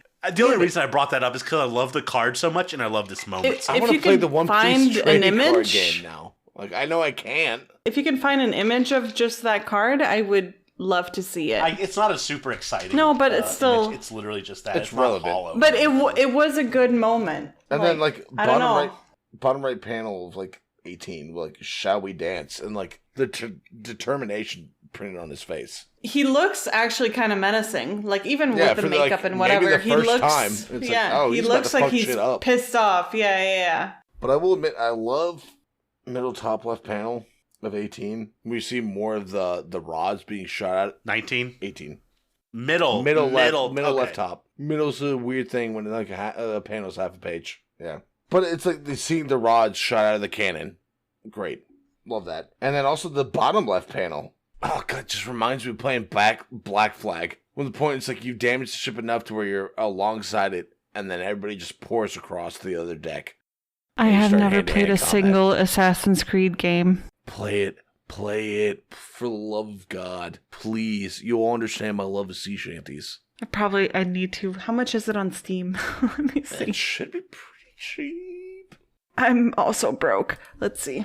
Assassins. Anyway, tangent. Assassin's Creed. After that happens, you see the Swan ship just getting absolutely fucked by these spears. We'll call them spears. Absolutely fucked up. And it's like Bon Chan Wee. And you see Bon Clay in the middle of like combat. You just see his facial expression. Top left of 19, great. Middle right panel of him just going off on the Navy members. Also amazing. And then all the Straw Hats just being like, we'll never forget you guys. Yes. Which is so weird. Like, the swing of the pendulum is like, holy shit, okay. I like it. Which, again, I like it. Like you said, V, Nico Robin, after this, very fucking real possibility. And that's kind of the thing is this whole volume, we haven't seen her at all. But Well, she's been passed out, but... The way that things have ended, I cannot see her going back to her allegiance to Baroque works. I don't know that she even could, but I think I feel like she was already drawn to them, and I feel like something else is going to drive her even further, or she's going to have decided that she needs to somehow be allied with them. I don't know to what extent. Could you see a future where she is an adversary? Yes. I could. But you see it as a remote possibility. You don't see that as likely. Well, I could also... know, there's two possibilities. She'd be like, all right, yes, Crocodile got overthrown. Fuck yeah. Let's go hook up with some other people. Or it could be like, oh, finally, Crocodile's out of the way. I'm in charge. I feel like I could see her as an adversary in a lesser manner and maybe not as long term. Like, I could see her... Yeah, I could agree with that. Like, the idea of, like, she takes over the Baroque works for a point. Yeah. And then another contention happens. She's like, you know what? You guys are cool. Let me hang out with you. Or, like, she's left Baroque works and now she's on her own. And then something happens in that she tries to, like, stand up for herself and make it herself. But she can't quite get it. And then she ends up building an alliance with the Straw Hats. We did get the little tidbit with Smoker. I'm not sure. Where I think Smoker said she had, like, She had a pretty good bounty on her 30 to 60 head, million bounty. I think it was 80. Like, 80 million? 80 Yeah. million bounty before she hooked up with Crocodile. I feel like something is... That was as a child. Something is going to bring her closer to the Straw Hats. I don't know, like, there might be some carried her sort out. of... Yeah. Brought her out instead of letting her be crushed to death, so... yeah. I see it. We'll see how that develops, but I'm positive that I feel like we are certainly going to see more of her at some point, and I do have a feeling like she is going to be joining the Straw Hats. And then we'll say, last tidbit I have for this chapter, the last panel, as the Marigot is sailing away from the burning wreckage of Bon Clay's ship. Yeah. Float to the ocean floor and sleep, oh flower of friendship. That's a way with Done. words. Yeah, that's good. I hated Bon Clay, but Bon Clay has definitely redeemed himself. But he showed up. He did. And He that's showed the out. whole thing. That's the whole thing. And then we get to see, last page, we get to see, a lot of white space with, Luffy being a little bit of a piggy. Luffy eating. A little piggy pig. Little piggy pig. Alright, V. Yes. So That was a fun chapter. it was, yeah. There was a lot, there It was was a lot to it. surprisingly fun. It seems like Igaram does know the princess quite well. His suspicions on Vivi's behaviors led him to dream of her saying that she wants to become a pirate queen. And as we learn this past chapter, this is something that she is at least considering. Like, so it's weird because we get those two panels of her that are so starkly different. Like, you have the panel at the top of page 2 where she has her pirate getup with the Jolly Roger on her hat with the ponytail and the tattoo, but then top of page 3, she's in princess mode, you know, like she's getting her corset tied up and she has her hair down, and to see kind of the two different sides of her, I thought was pretty neat. Over pages 4 and 5, you can tell that her heart isn't really into it. It doesn't necessarily mean that she's going to leave, as we find out she doesn't, but it's obvious that something is on her mind. We join the Straw Hats again, and I have to say that when we see the state of the ship at the bottom of page 6, Yeah. I straight up said out loud, oh, yikes. Like, I was reading it and I said, yikes. And they're all so angry and panicked and they can't do anything. Yeah. And as Luffy, I think it's Luffy that says that, it ain't no joke. And my question... No, that's Bon Clay. Okay, is it? Yeah. He always says that. Okay. That's his, like, tagline. It ain't no joke. And I guess my question for Dylan at that point was, is using spears like that an actual naval strategy? Because I've heard of cannons and cannonballs, but spears like that? Your opponent's not a rubber man, usually. And I think that's the inspiration But for could it not arguably I know you're not do the me. same damage and work in a similar way as a cannonball? Maybe it's not, like, aerodynamic enough? I would say, because they're within close range, it would do more damage. Because the big thing with cannonballs, a lot of the damage they deal is they smash into the side of a wooden ship. Everybody who's standing on the other side of where that impacted is absolutely fucked with wooden shrapnel. But the big issue with this, large iron, steel, tungsten, whatever rods. So it's in the ship, it's penetrated, and now you have like 200 to 300 pounds of weight added to the ship's ballast. That's holding on Depending and on where it dragging the hits. ship down, If yeah. it's hitting near the water line, that's hitting there. It's dragging the water line further down. Mm-hmm. So any damage is done, it's more aggressive. Like naval combat, it's like hit at the water line. Because any holes you punch into it that's at the water line, it's going to flood. And then sink. the water yeah. And then the added weight is going to make them sink that much faster. So I want to say that this probably is impractical for the age of sail that they're showing. Totally impractical. No, it wouldn't work, but... Now, more modern munitions are probably more pointed to puncture a hole, but they're not designed to stick. No. It's Right. like, we're going to make a hole in the hole, and then I'm going to explode and cause a shitload of damage on the inside. But yeah, this probably never happened. No. V. Okay, From like, my limited knowledge, yeah. probably No. not. I still thought it was creative, knowing, that their opponent it is is. a rubber man. I like it. It's It's pretty only neat. creative when your opponent has rubber powers. Yes. I will say, like, in the sense that they will do something similar within the historical context, it would be either grape shot, which grape shot is pretty much a shotgun shell coming out, which is meant to kill people, because Okay. there's a lot of really small cannonballs launched out at the same time. Or it's chain shot. Which chain shot is 2 cannonballs with the chain between them, and that's whole Okay. purpose is to destroy the To just hit the do mast, as much destroy the damage mast. to it Yeah. as much as possible. Yeah. That makes sense. Yeah. Just tear it down. Interesting. Thank you. But again, this is creative. You're not Yeah, wrong. no, it I makes like sense Yeah. for like you said. Oh, it's a rubber man In who the can bounce context. back. Let's have a shaped projectile that can pierce. Bottom of page 8. Just looking at Full Body and Django and reading what they're saying, you can tell that this is personal and they're looking for revenge. Like, they're angry at the Straw Hats and they really view this as an opportunity to get back at them. Usopp's mistake at the top of page 9 ends up paying off and they have an opening. Classic of him. I actually to, love that. like- Usopp kills, I know. presumably kills people. I know, it's so funny. Like, it's so classic of him to pretend as though it was on purpose, though. He's like, oh, this is a total mistake. But wait, it actually works. Let me take all the credit for it. At this point, Usopp has presumably killed more men than any Straw Hat. Am I wrong? No, I don't think you are, actually. We would need to see a breakdown of the numbers, but he straight up destroys a whole ship. Let's be clear. Yeah. I love that. Oh, lucky shot! All part of my master plan. Oh, yeah. Yeah. This was all calculated. So, it turns out that Hina has a reputation, and I gotta say, she looks like a baddie in the middle panel of page 10. Like, she's I still think it's weird as fuck that she refers to herself in the third person, but Same, but I might be able to get past it. I don't know that I can. But I was past it years ago. Hey, I'm still I'm considering not it. in the position where I can be picky, so. Oh, don't say that, Dylan. Very true, Dylan. V's like, no. I'm like, yes. Yes,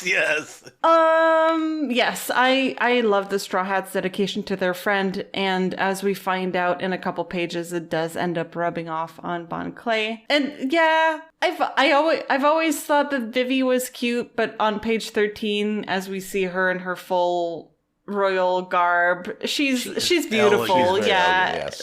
She is a princess. She's a princess. She is a princess. We're back to the ships at page 14. There's a lot of back and forth, but again, that's been fairly typical for this arc, or at least this part of the arc. And Bon Clay creates a diversion to get them out of this sticky situation, and we lingered long enough on the diversion when Dylan was talking about it. Great moment with the straw hats, in air quotes, at the bottom of page 16. The all hats.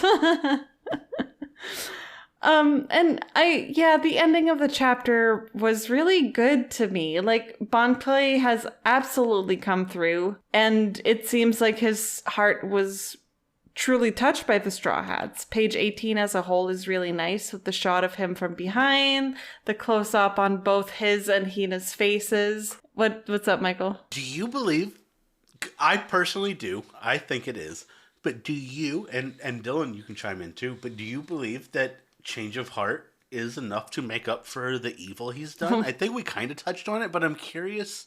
That's a good question. That is a good question, but the thing is, like, based on how his character has been laid out this whole time, I'm not sure he's completely aware of the evil he has done. Of what he did before? Yeah, I don't think he's fully aware of it.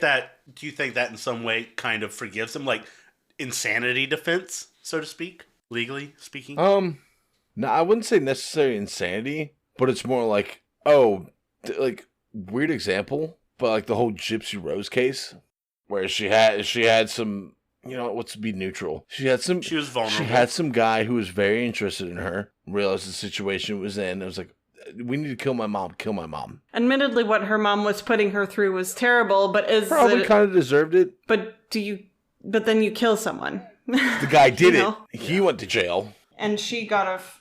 She also went to jail, but then after she got out of jail, she's like, oh, hey, yeah, you know how you, like, sacrificed your whole life to give me this freedom? I'm gonna go marry this guy. I kind of get that vibe from it. Whereas, like, Crocodile was like, oh, yeah, friendship, yeah, we're buddies, we're friends. Yes, friendship is super important. But as we know, Crocodile is like, no, friends are meant to be used. And I feel like that's what Bon Clay was. And then Bon Clay eventually was, through the fight with Sanji, forced to realize, it's like, no, I've been used. I don't understand true friendship. These guys are true friends. I understand their friendship. Now I'm going to help them. I am their friends. I feel like, to me, it's like the difference between getting caught doing something bad and saying you're sorry. Sorry. Canadian. And saying you're sorry. And saying, I'm trying to say it the American way, and it just doesn't flow. There's a difference between getting caught doing something bad and saying you're sorry, or admitting to yourself that you have deep flaws in your character and you start actually working on yourself in the long term and becoming a better person. To me, this is an example of Bon Clay saying that he's sorry and showing up this one time and saying, these are my faults, and now I'm deciding to show up in that moment, but how deep that change of character is, I don't know. Does that absolve him from everything he's done? I don't think so, but I can say that this is a good first step in the right direction. Does it forgive him of all of his sins? No. But he's working to correct those sins. Yeah. Admirable. This is the first step. This is the first step of admitting I've been wrong. Let me show up tangibly in this moment, but I know I have so much more to do to earn your trust again. Yeah. Okay, we'll continue on, V. I was almost done for this chapter. Page 18, as a whole, as I was saying, was really nice. Bon Clay, and then we get the close-ups on his and Hina's faces. And, I guess my reflection on Bon Clay in this moment is, as much as his design felt ridiculous, in this moment, he doesn't feel ridiculous. In this moment, he feels honorable and dignified. And I don't have much to say beyond that, except I see him now. I see him, in Avatar, when they say that they see each other, It's the same, like I can actually see him. That's a great way to put it. I see you now as more than just a caricature. Right. You are not just a I see you as obstacle. a whole, as a whole human I being. like that. So yeah, that's what I had for 215. Mikhail?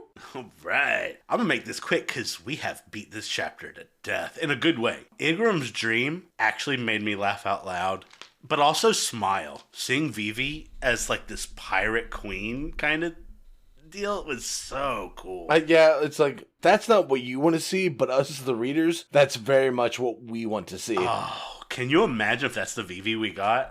Well, I mean, Luffy's the king of the pirates. Unless you guys are getting married, you need to calm your shit. Right.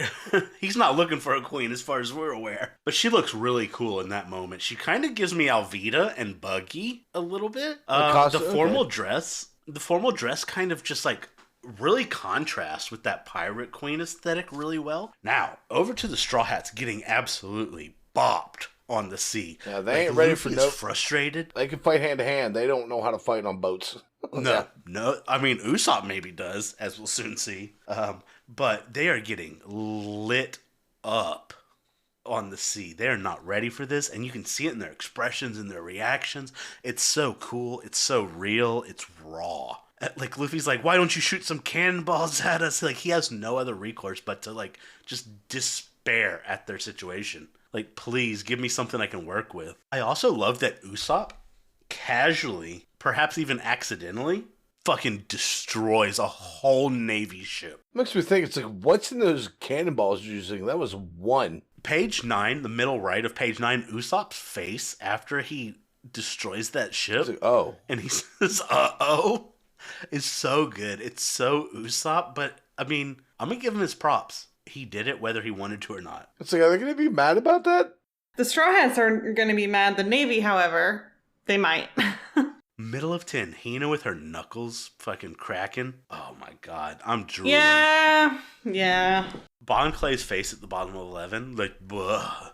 It's for a friend. Beautiful. Amazing. And then again, we get Vivi in her full uniform, looking elegant, looking like a true princess that she has been. She's not had an opportunity to really be that person. I loved it. And then Bon Clay just putting it all on the line for the Straw Hats was an amazing way to end this chapter. I mean, it was excellent.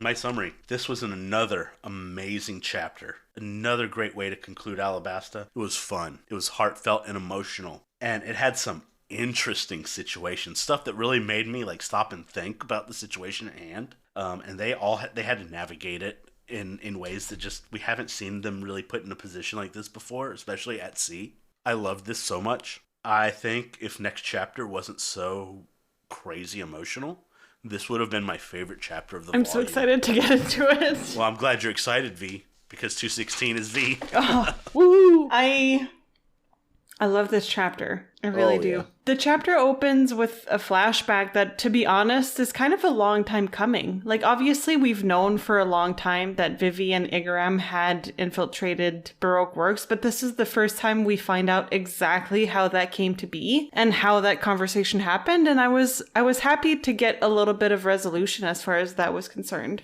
Over pages 4 and 5, I like the overlap of what is happening in Alabarna with Vivi about to do her speech and the images of the Straw Hats fighting. It does well in building the tension. I love what Igaram says at page 6 as Vivi reflects on her conversation with him back when they decided to infiltrate. Do you have the resolve to stay alive? She does. Clearly she has the resolve to stay alive. She's courageous, she's devoted, she's strong.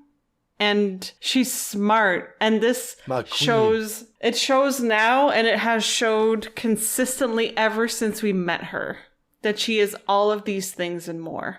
And I don't know, the way that Vivi starts her speech with, I've been on an adventure. Yeah. She sure has. She sure has been on an adventure. And isn't that what life is about? And just that shot with those words over like the wide shot of the crowd. Filled out the whole square, yeah. It just it just like got me right in the fucking heart. And just overall, I won't go too much into detail, but overall the speech was very nice and inspiring, and it did get me in my emotions and kind of geared me up towards what's to come at the end of this chapter. This really came to a crest for me at page 10, where we find out that the speech is pre-recorded and that Igaram has dressed up as Vivi so that she could go to the port. Karoo's face in the middle of page 12. He's so happy to see them. Oh, I love Karoo so much, and he's so emotional, my sweet little baby. Right? He's just so got a happy. little drink. He's like, quack! Yes, baby. And, like, I don't know, that chapter... my heart broke when Vivi says that she's come to say goodbye. It broke, but it also was like warm and fuzzy. It's hard to explain. Like, it was sad because we're experiencing grief. We're experiencing the grief of a character that we have come to love, that we have seen consistently for the past few volumes. Like, we have gotten to know her and love her. And this is the realization that we will not see her to the same extent that we used to. She's leaving, and it hurts, and it sucks, and it's very bittersweet because part of it reiterates her devotion and her love for them, but also this is it. I'm not going to be part of your adventures anymore, and it's hard. I knew that it was going to happen, but it still stings because I know that they have so much love for each other, and they have gotten very close over the time that they've spent together. Like, I love this kingdom, so I can't go over pages 14 and 15. Yeah. And Luffy I love actually the fact that Luffy takes it with a smile. Like, I feel like there is disappointment. Like, he wishes that she could have joined them, but he gets it. And he's like, he's upset, but not mad. Yeah. Like, I completely understand where you're coming from. And then the panel at the bottom of page 16... really got to me. Yeah. Like, and that's like, I messaged you guys on Discord when I got to that panel to tell you guys I was crying, but like the way that she says, like, I finished it and I was like, oh, I'm misty-eyed. It's like, if we ever see each other again, will you call me your shipmate? Like, I can't. Like, it just, I don't know. Don't worry, V. You'll always be our shipmate. Oh, thank you.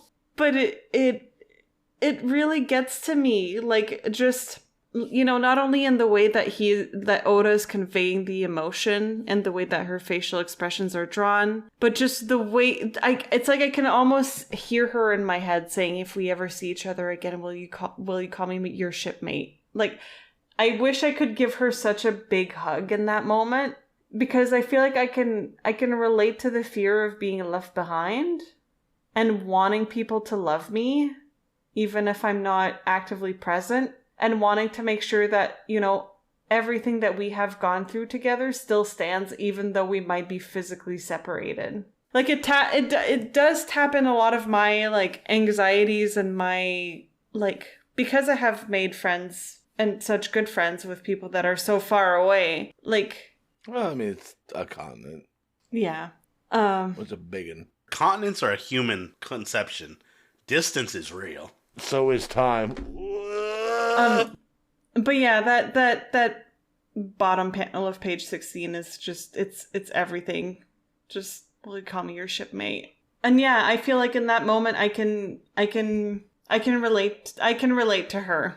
And then my heart sank a little bit when Nami tells Luffy to not answer her, but it makes sense. What a payoff we get over the last 2 pages of the volume. Like, I could not have thought of a better way to end it. Pages 18 and 19 give us an exquisite shot of all of the Straw Hats lifting their arms in the air and showing the X they've drawn on their skin to make sure they could identify each other. It makes me want to get matching tattoos with you guys. Right? I have a spot. I 100% would. I'm ready. I'm not going to do an X. I'm sorry. If I'm going to do a tattoo, it's going to be a little more significant than an X. But Vivi sees this, and while she's still clearly sad, she recognizes the gesture. She knows that these are her people. That these are her lifelong friends. Oh, sorry. I'm getting a little choked up.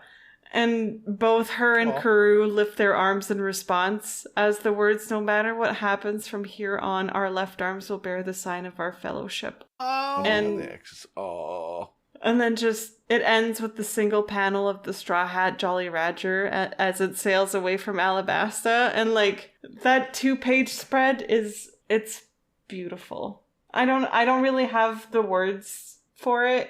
I'm fighting back tears as we're talking, but it's the Straw Hats. That's One Piece. That's One Piece. That's One Piece. No, that's what I'm going to say when I get to it. That's One Piece. For all of their faults, all of their quirks, for every mistake they've made, they are so devoted to each other, and they're so, I don't know, like, you cannot help but love them.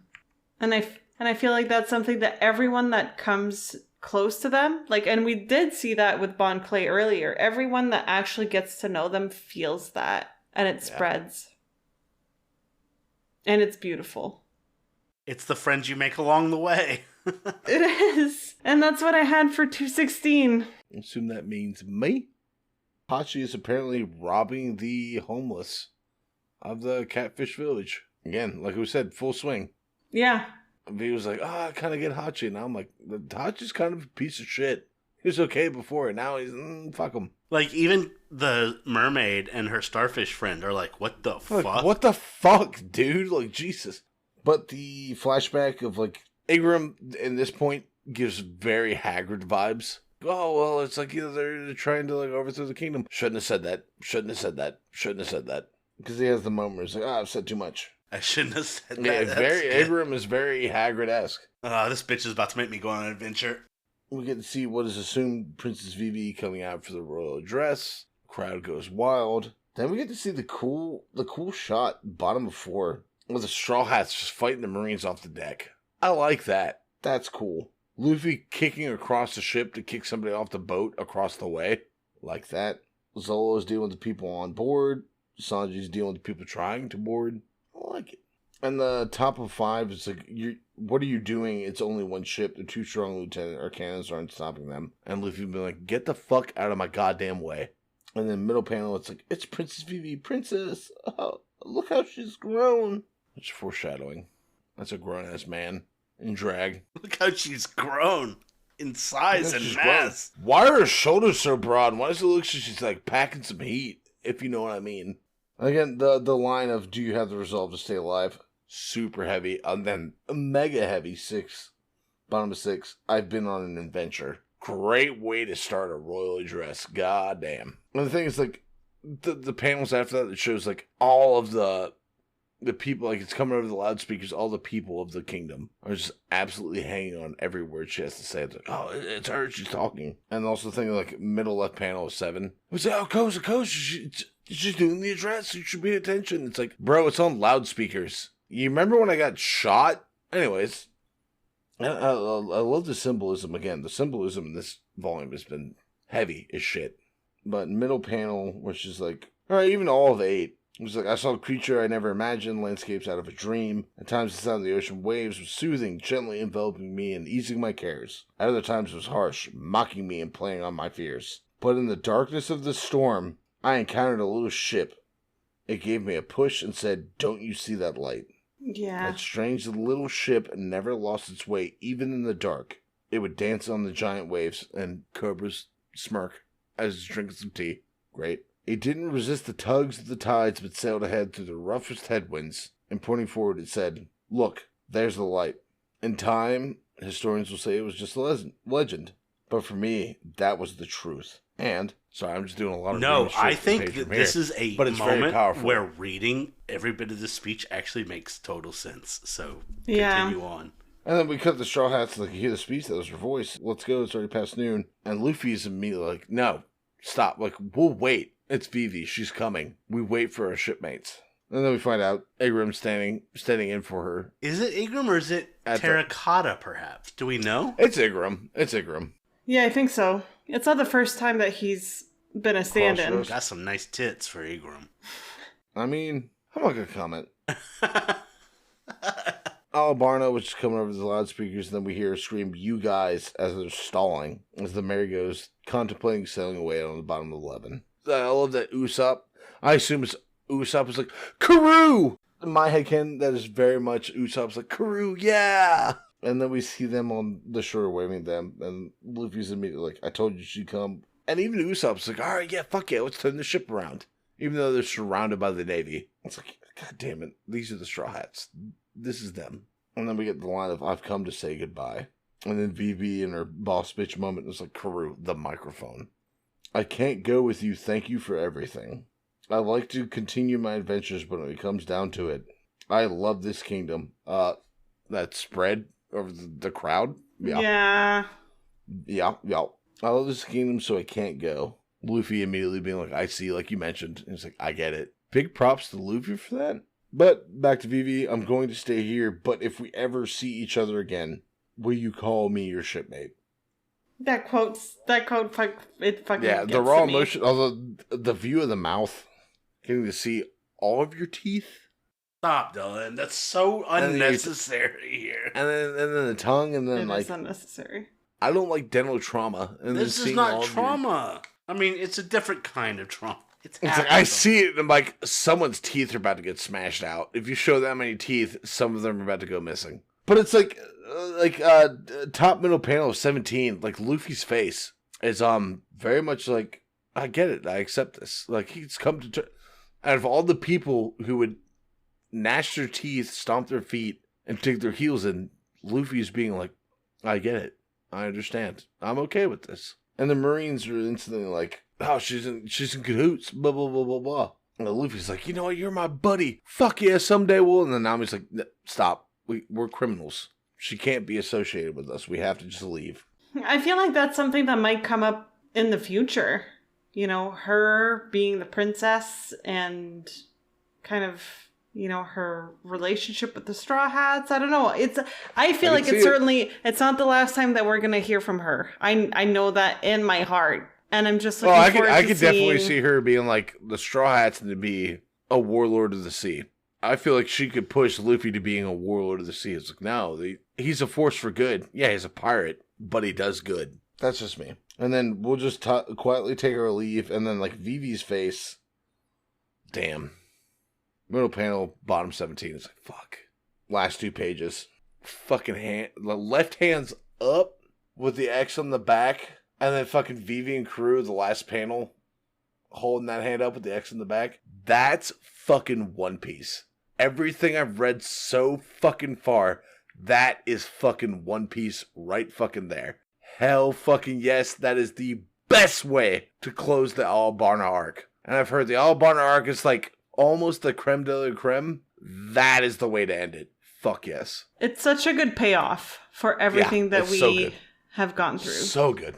All right. All I wrote for this chapter was my summary. I didn't make any notes because I knew that Crocodile's dead. Who gives a shit? No, I'm just kidding. I knew my crew would pick this up. Are you saying we're shipmates? Oh. Yeah. Absolutely. I'll be you guys' shipmate. You're a navigator, V. I'm the shanty. I don't think you're Nami, but I'll be the navigator and the cook. I don't trust you with medicine. I'm sorry. That's okay. It's fine. I get it. I trust you with medicine more than I trust me and Michael. Listen, about this chapter. What can I say about everything that came before? Vivi is addressing the nation. And I actually love Dylan actually putting in the speech here. Because it's such a good speech. Good speech. It's so good. Every bit of it landed. So I'll go ahead and just summarize. I loved this ending. It moved me. It was paced so well. There were moments that were so silent. And I wrote, but deadly. Silent, but deadly. I've dealt with those, and I don't want to deal with them again. Silent, but deadly. Not a fart. I'm not talking about a fart. I don't have much more to say, but what an incredible ending. What? Best volume ending so far. A way. My personal opinion. A fantastic volume ending. This shit up. We put a lot of time. We put a lot of emotion. In V's case, tears. A lot of laughter. A lot of like, oh shit. And I don't feel like a single bit was lost here. Were there disappointing moments along the way? Yeah. But this had nothing close to disappointing. And that's all I have to say about 216. So, if I may, bring our conversation of 216 to a close and open up our closing discussion. I will start the conclusions. V, you'll get second. Dylan, you'll wrap it up. So, exceptional overall, but had some less than stellar moments along the way. At no point did I feel like the bomb stuff added any real tension. Real being the key word there. Perhaps the ending of it was tense, but Croc versus Luffy should have had a little bit more oomph to it, though I do feel like ultimately maybe a whole it was chapter good. dedicated to it. The chapter dedicated to it kind of left me wanting more, but I feel like Crocodile's end, I felt perspective of plumbing to the earth. Yeah, that was more than the actual hits. That was great. That being said, the resolution of all this in the latter half of this volume was amazing. Damn near everything I wanted to see was given to me, culminating in a truly epic ending. The Straw Hats having their party, the Navy recouping and coming to their real goal, and Alabasta picking up the pieces. Every single bit of that I loved. The last 6 chapters of this left me asking for nothing more, and yeah, that's what I had to say about volume, was it 23? Yes, 23. V?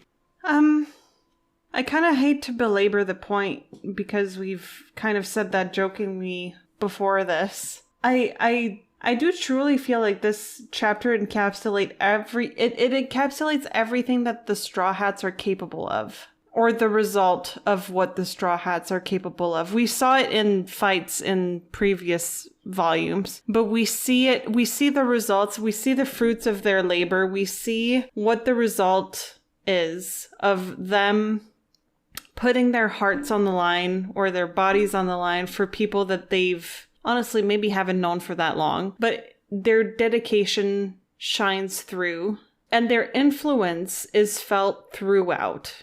And that means so much. And, I feel like overall, the whole Baroque Works arc has been a fantastic journey, which is only reiterated and crystallized by what a fantastic way this was to end things. This was a great volume. I have trouble kind of putting it, comparing it to other volumes that we have read so far. In terms of emotion, I would probably compare it to Tears. In terms of meaningfulness, in terms of the story altogether, this one I feel is more important in that throughout the Straw Hats' journey in the Baroque Works arc, they have influenced so much. We can't forget that this spans over Little Garden and Drum Island and Whiskey Peak and all of that. It has a very significant reach. And listen, we're a measly 216 chapters in 1,000 some chapters, which is 20%. Story. Every chapter That's true. Is almost a percent. No, is 0.1%. I feel like this was the first very significant proof of the impact that they have on the world around them. This was the first. They can not only influence their immediate surroundings, they can influence the world. Yeah, before, if it wasn't for Arlong, this would be these guys have sway. But even Arlong was the first even Arlong was fairly subdued as compared to they not only are we talking about the different islands and environments, but they've influenced a civil war. Yeah, a kingdom. A whole kingdom. The course of a kingdom. They've saved them out of the goodness of their heart. There was no real reason for them to do any of what happened in Alabasta other than getting their friend to where she was going. That's true. They could have dropped her off and left, and they didn't, but they saved that kingdom. If it was me, I need $20 for gas. It's a ship, Dylan. It doesn't need gas. I'll take $20 anyway. No, but you know what I mean, though. Yes. They didn't need to do any of that, and they did. Especially since she started off as an enemy. Also very true. So, I don't know. I feel like I'm kind of repeating myself, but this this volume was, and I feel like we have been building up towards it as we have been progressing through the Baroque Works arc. But this was honestly the best payoff we could have asked for. That last chapter is everything. And I guess I'm kind of finding myself being like, holy, what else are they gonna do? Like, how many other emotions are they gonna put me through? Like 900 chapters to figure that out. Like this has already been so much that I'm like, oh my God, how can it get better? But I'm looking forward to it because I feel like at every single juncture where I have thought, how can it get better? It did. It did get better. And I'm like, does that mean it's going to get even better now? And I get kind of feral and I'm like, oh, yeah, I can't fucking wait. And I know it's going to be ups and downs. It's a story. There were ups and downs in the Baroque Works arc. It's not a perfect arc. But just seeing it as a whole and seeing it where we started and where we landed is just amazing storytelling. It really is. And It's the GOAT. I know I've said that previously. I didn't think that starting off this journey with you guys and starting to read this freaking shonen manga that's One Piece, I was like, it's gonna be whatever. No. How dare you? It's not whatever. It's a work of art. And it's a work of art not only visually, but just in terms of the lessons that it aims to teach you and the way that it goes about teaching you those lessons. And just, it's emotional and it's real. And I feel like regardless of how surreal it might be at times, it ends up delving into some really human emotions. And I feel everyone can sort of relate to that. Unless you're a psychopath, which none of us are as far as I'm aware. But where I feel like it'll touch anyone that has a heart at some point to some extent, and that's very powerful. And I'm done. I think it's Dylan to give his overview now. Dylan, yeah, take this volume home. This volume is great. They're like we talked on some of the points. Was like we could have cut some of this shit out, made it a little more condensed. I agree. Cutting out Mr. Seven and fucking Ribbit bitch. Probably it wasn't necessary.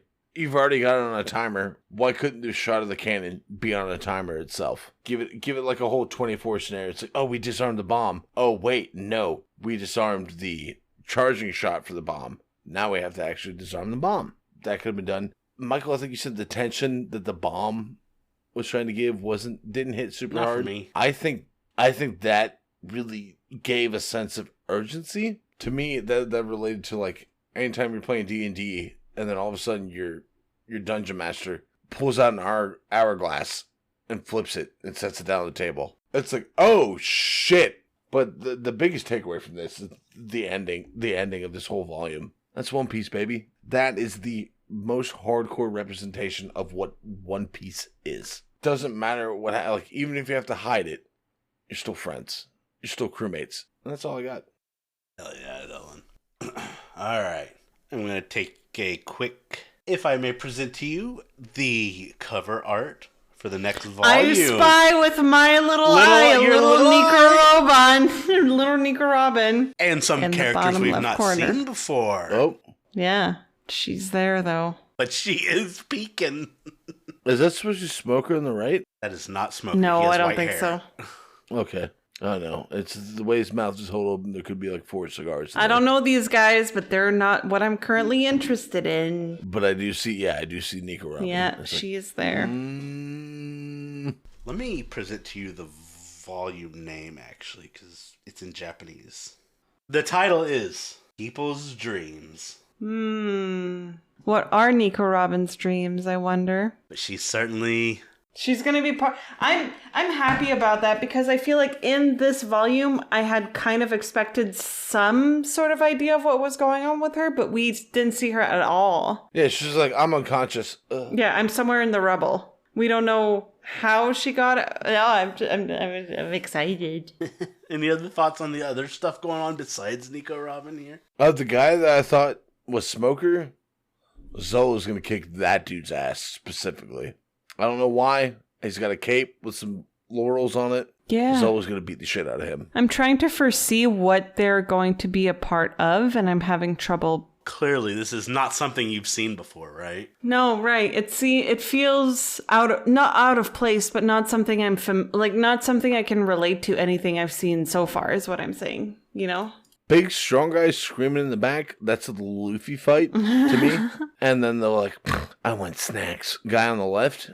Chopper, Sanji, and Usopp, yeah. Yeah. Or although Usopp, I'm still curious. Maybe Sanji will sway him and give him some good snacks. He's like, you know what? I'm still curious about seeing a Chopper and Zoro collab on a fight. Like, if that happens, that's like an unfair matchup. They're too strong. All right. Well, with that, I'll bring our discussion of volume 23 to a close, and I'll lift the embargo on 24. I don't know if this is spoilery enough, but Alabasta is over. I'm happy that we got a conclusion, but it was a good arc. You know what I mean? Oh, it was a great arc, but I feel like there's like one or two times. It's time that we can move on to There's something some else stuff now. coming up that I think you guys are going to love. I think Dylan's going to especially be in love with what's Sounds coming. like guns. What's coming up. But I want to thank both of you for joining me for another amazing discussion. I want to thank our listeners for listening. Do not forget to check us out on all of our social medias, Twitter, Instagram, and Discord for our latest announcements. I do repeat myself here that this is our last episode before we go on break. Make sure you're there for the live stream. It's going to be fun. Show up. You're going to miss out. If you don't, the VOD will be there. Exactly. That's true. I hope you all have a wonderful holidays. And with that, I bid you all a bon voyage. Bon voyage. Ciao, Bella.